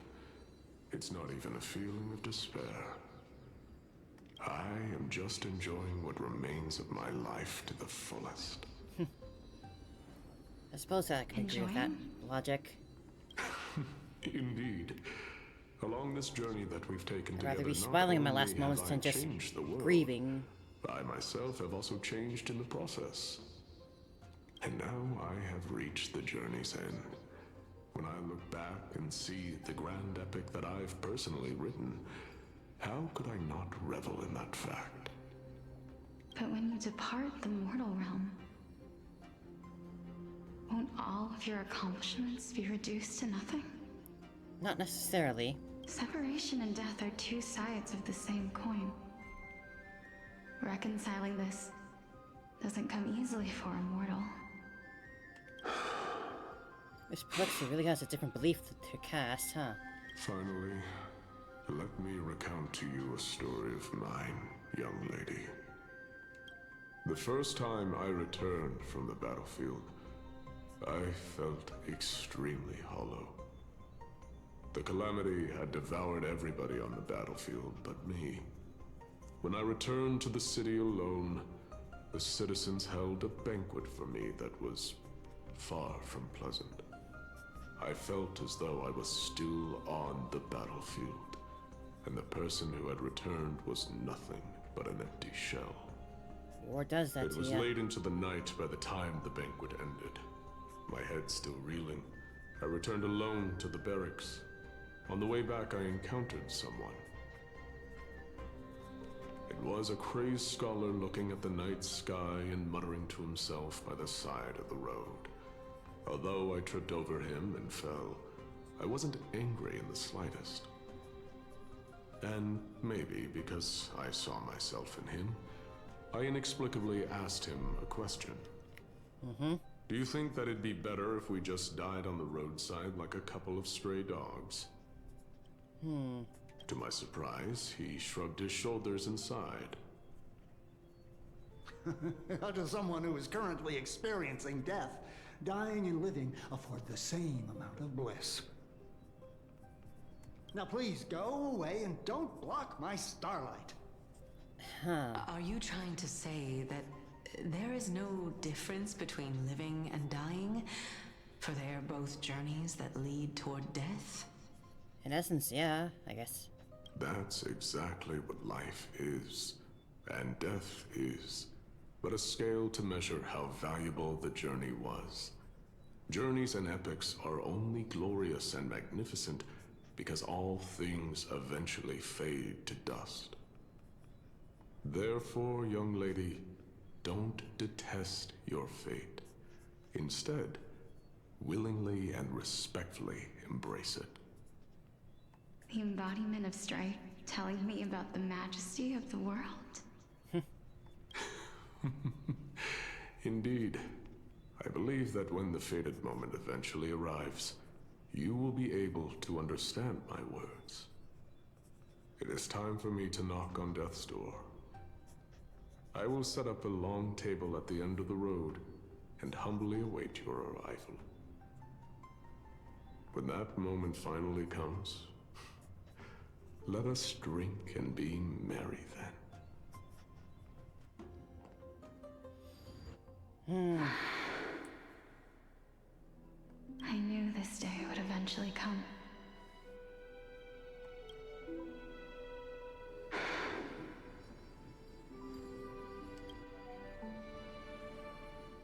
Are the both of you ready? Mm-hmm. Polixia. There she is. I'm here. What? This... This is quite interesting indeed. Is this... Polixia's sister? Is it... me? A past you could say. Now, it's time for us to fulfill our promises.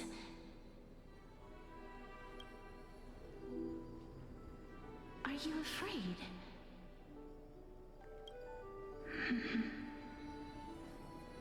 What are you afraid of? That I won't be able to do it.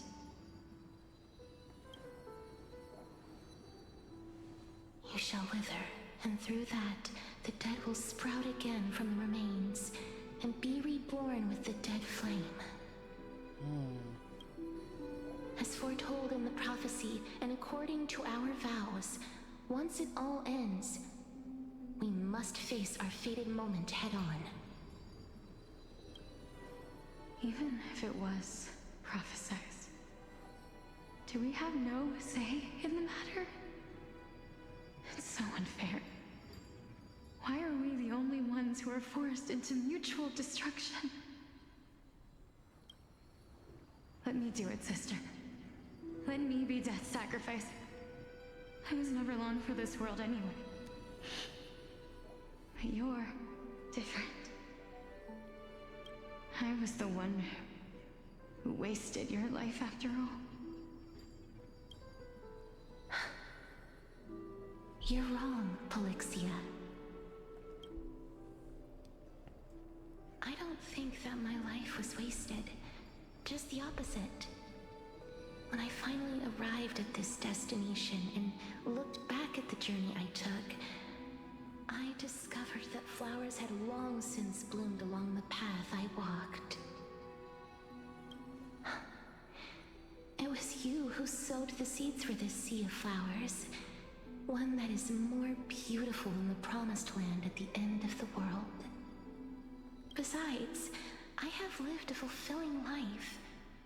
Even though I was fated for sacrifice, none of the things that I've experienced will dissipate. Instead, they'll forever live on as memories inside your head. Will they not? How could my memories of you ever compare to the actual you? Well then, tell me. What exactly are we? That question again.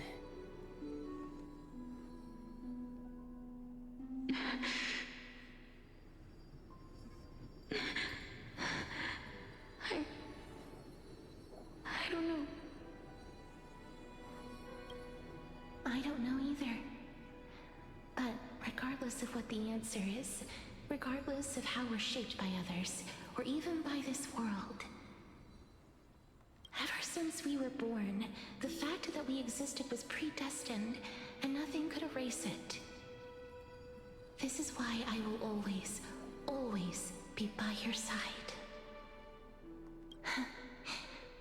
We're twins, after all.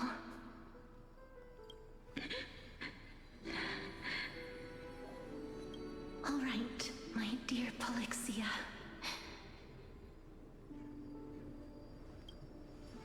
It's time to extract my heart and light the flame of death. After that, use it to plant the first bud in the prophesied new world. Like in that trailer we watched earlier. The heart.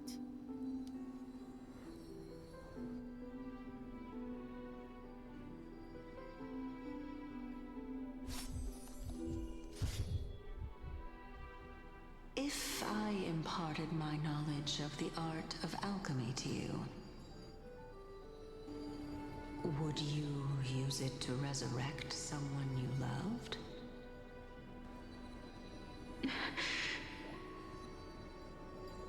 Death is inevitable. In the days to come, I am certain that someone whom I cherish deeply will leave me for good. If such a mighty power really existed, I think I would use it without hesitation. Even now, my answer remains the same. This is why, sister, I promise you, in the prophesied new world, I shall plant the first bud on your behalf. Go now. Return to the Ocean God's treasured pearl, our hometown. I shall open wide the entrance to the Netherrealm and grant you a second life. The living beings on this earth shall respond to my call and lead you to the sacred daylight. Remember, do not look back on the land of the dead, and do not stop moving. In the new world promised by the prophecy, march toward your new life. As for the price of our equivalent exchange,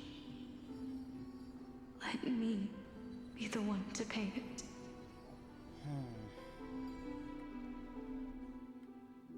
Everybody, we've come to the end. Unfortunately, I am not compatible with the Supreme Being, so I was unable to completely fuse their soul into my own body. However, being able to glean all this from them is exciting enough. I'm certain of this now. Before the Titans that we are well acquainted with were born, a group of heroes roamed the land. These heroes followed a prophecy and took possession of divine authorities one by one, until they eventually became the pantheon of the new world. Just like the flame chase journey of today, Amphoreous' history is cyclical in nature. What a startling So revelation. Amphoreous has gone through multiple sort of cataclysms or who bear the collapses. core flames will Only- also become the new Titans at the world's end. Yeah, that's what I was about to say. Thereby shaping a new world? The cycle of I destruction, believe that rebirth. this is the truth behind the Era Nova, as mentioned in the prophecy. This is utterly unbelievable.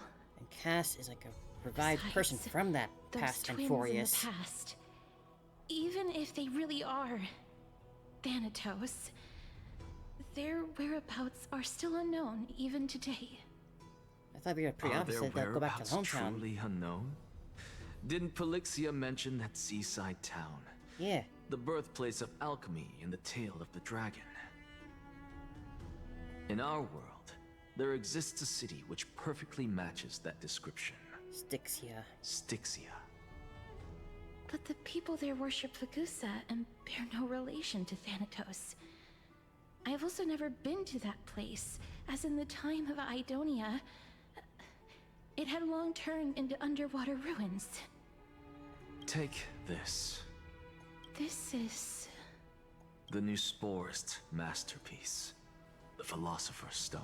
Oh, of course, gotta have a It Philosopher's was made Stones, by huh? transmuting all of the sages' wisdom into a single entity, with their flesh and blood as its foundation. Oh. Remember? I've mentioned before that the art of alchemy is all about conversion, tempering, and ascension. This process also applies to the pursuit of truth. Regardless of how unbelievable this sounds, the truths of the world have been refined from the impurities. Think about the story of the dragon. This stone will lead you to your real hometown, allowing you to reform the door to the Netherrealm and discover Thanatos' fate. You still look as confident in your victory as ever. But what if your conjecture is wrong? Simple. I shall merely admit to the entire world that my experiment was a failure. However, my line of thinking will not fail because I have already planted the seeds of doubt into the hearts of the masses. Actions speak louder than words, Castorice. With the assembly about to begin, don't forget the promise you've made. I've already searched for so long. I'm willing to try one more time. While we converse, her life is also slowly slipping away. But before I leave, I have another question. What exactly did we witness just now? The previous Amphoreous, I imagine. That was the world imprinted in Kefali's soul. If we are to prove its existence, you must take the final step. Go. Do not disappoint me. I understand. Hey, child of humanity. Don't get antsy. I still remember the question you posed to me. As a scholar, I do not wish to offer up ambiguous conclusions. Let's discuss this topic again when she manages to find the evidence. I merely wanted to ask, was that stone transmuted from your heart? Huh. If so, rebirth is no longer an option for you. Wow. Why not? When I was a child, I lost someone dear to me. When I was a teenager, I lost my faith. A while back, although you saved my life, I also lost my soul in the process. Now So I'm left to merely lose. forsaking my body. What's the big deal? Why are you always finding ways to die? Isn't it good to be alive? This is but a necessary sacrifice on my path to transform into the purest of them all. Can someone who's dead even claim to be the purest of them all?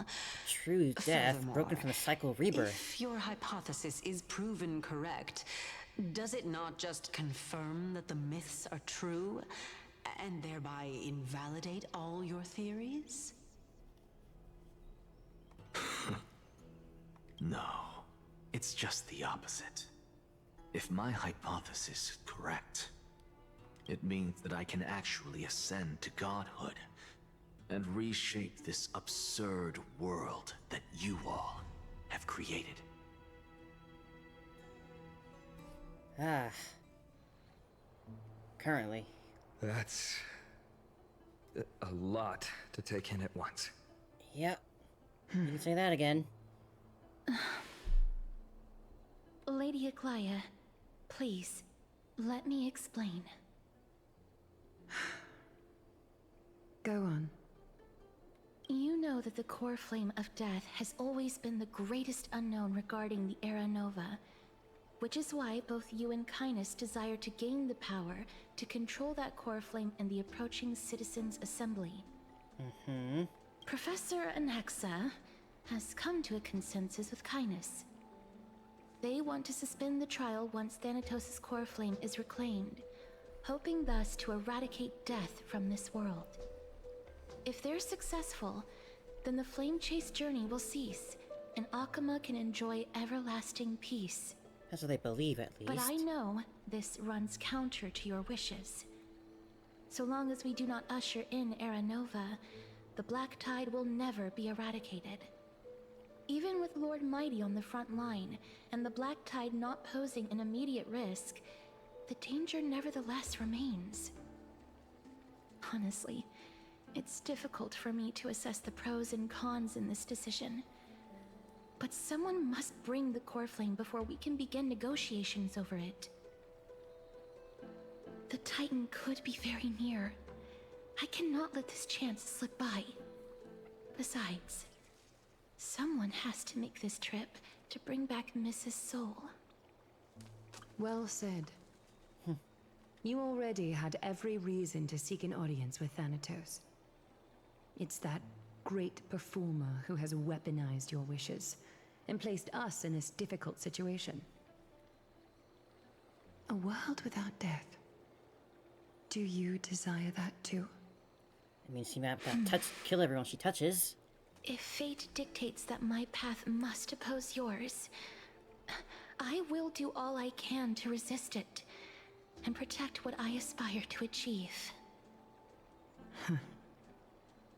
Lord Mighty showed me that without taking the first step, all talk of what follows is moot. Unsure what to say, but offer a smile. You changed, Castorice.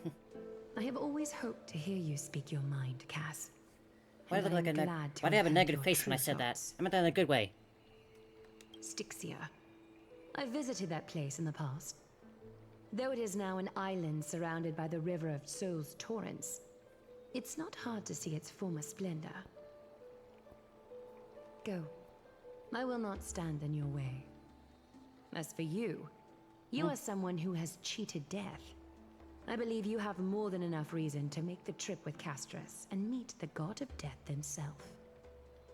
Castorice, I too look forward to your journey. I wonder what kinds of new interpretations your completed story will bring to the Flame Chase journey. Thank you, Lady Aklaya. I hate to put a damper on this heartwarming moment, but how do we get into a Styxia city is sunk now into the ocean? an island surrounded by the river of Souls Torrents, then how do we find a way in? Lady Treby is probably...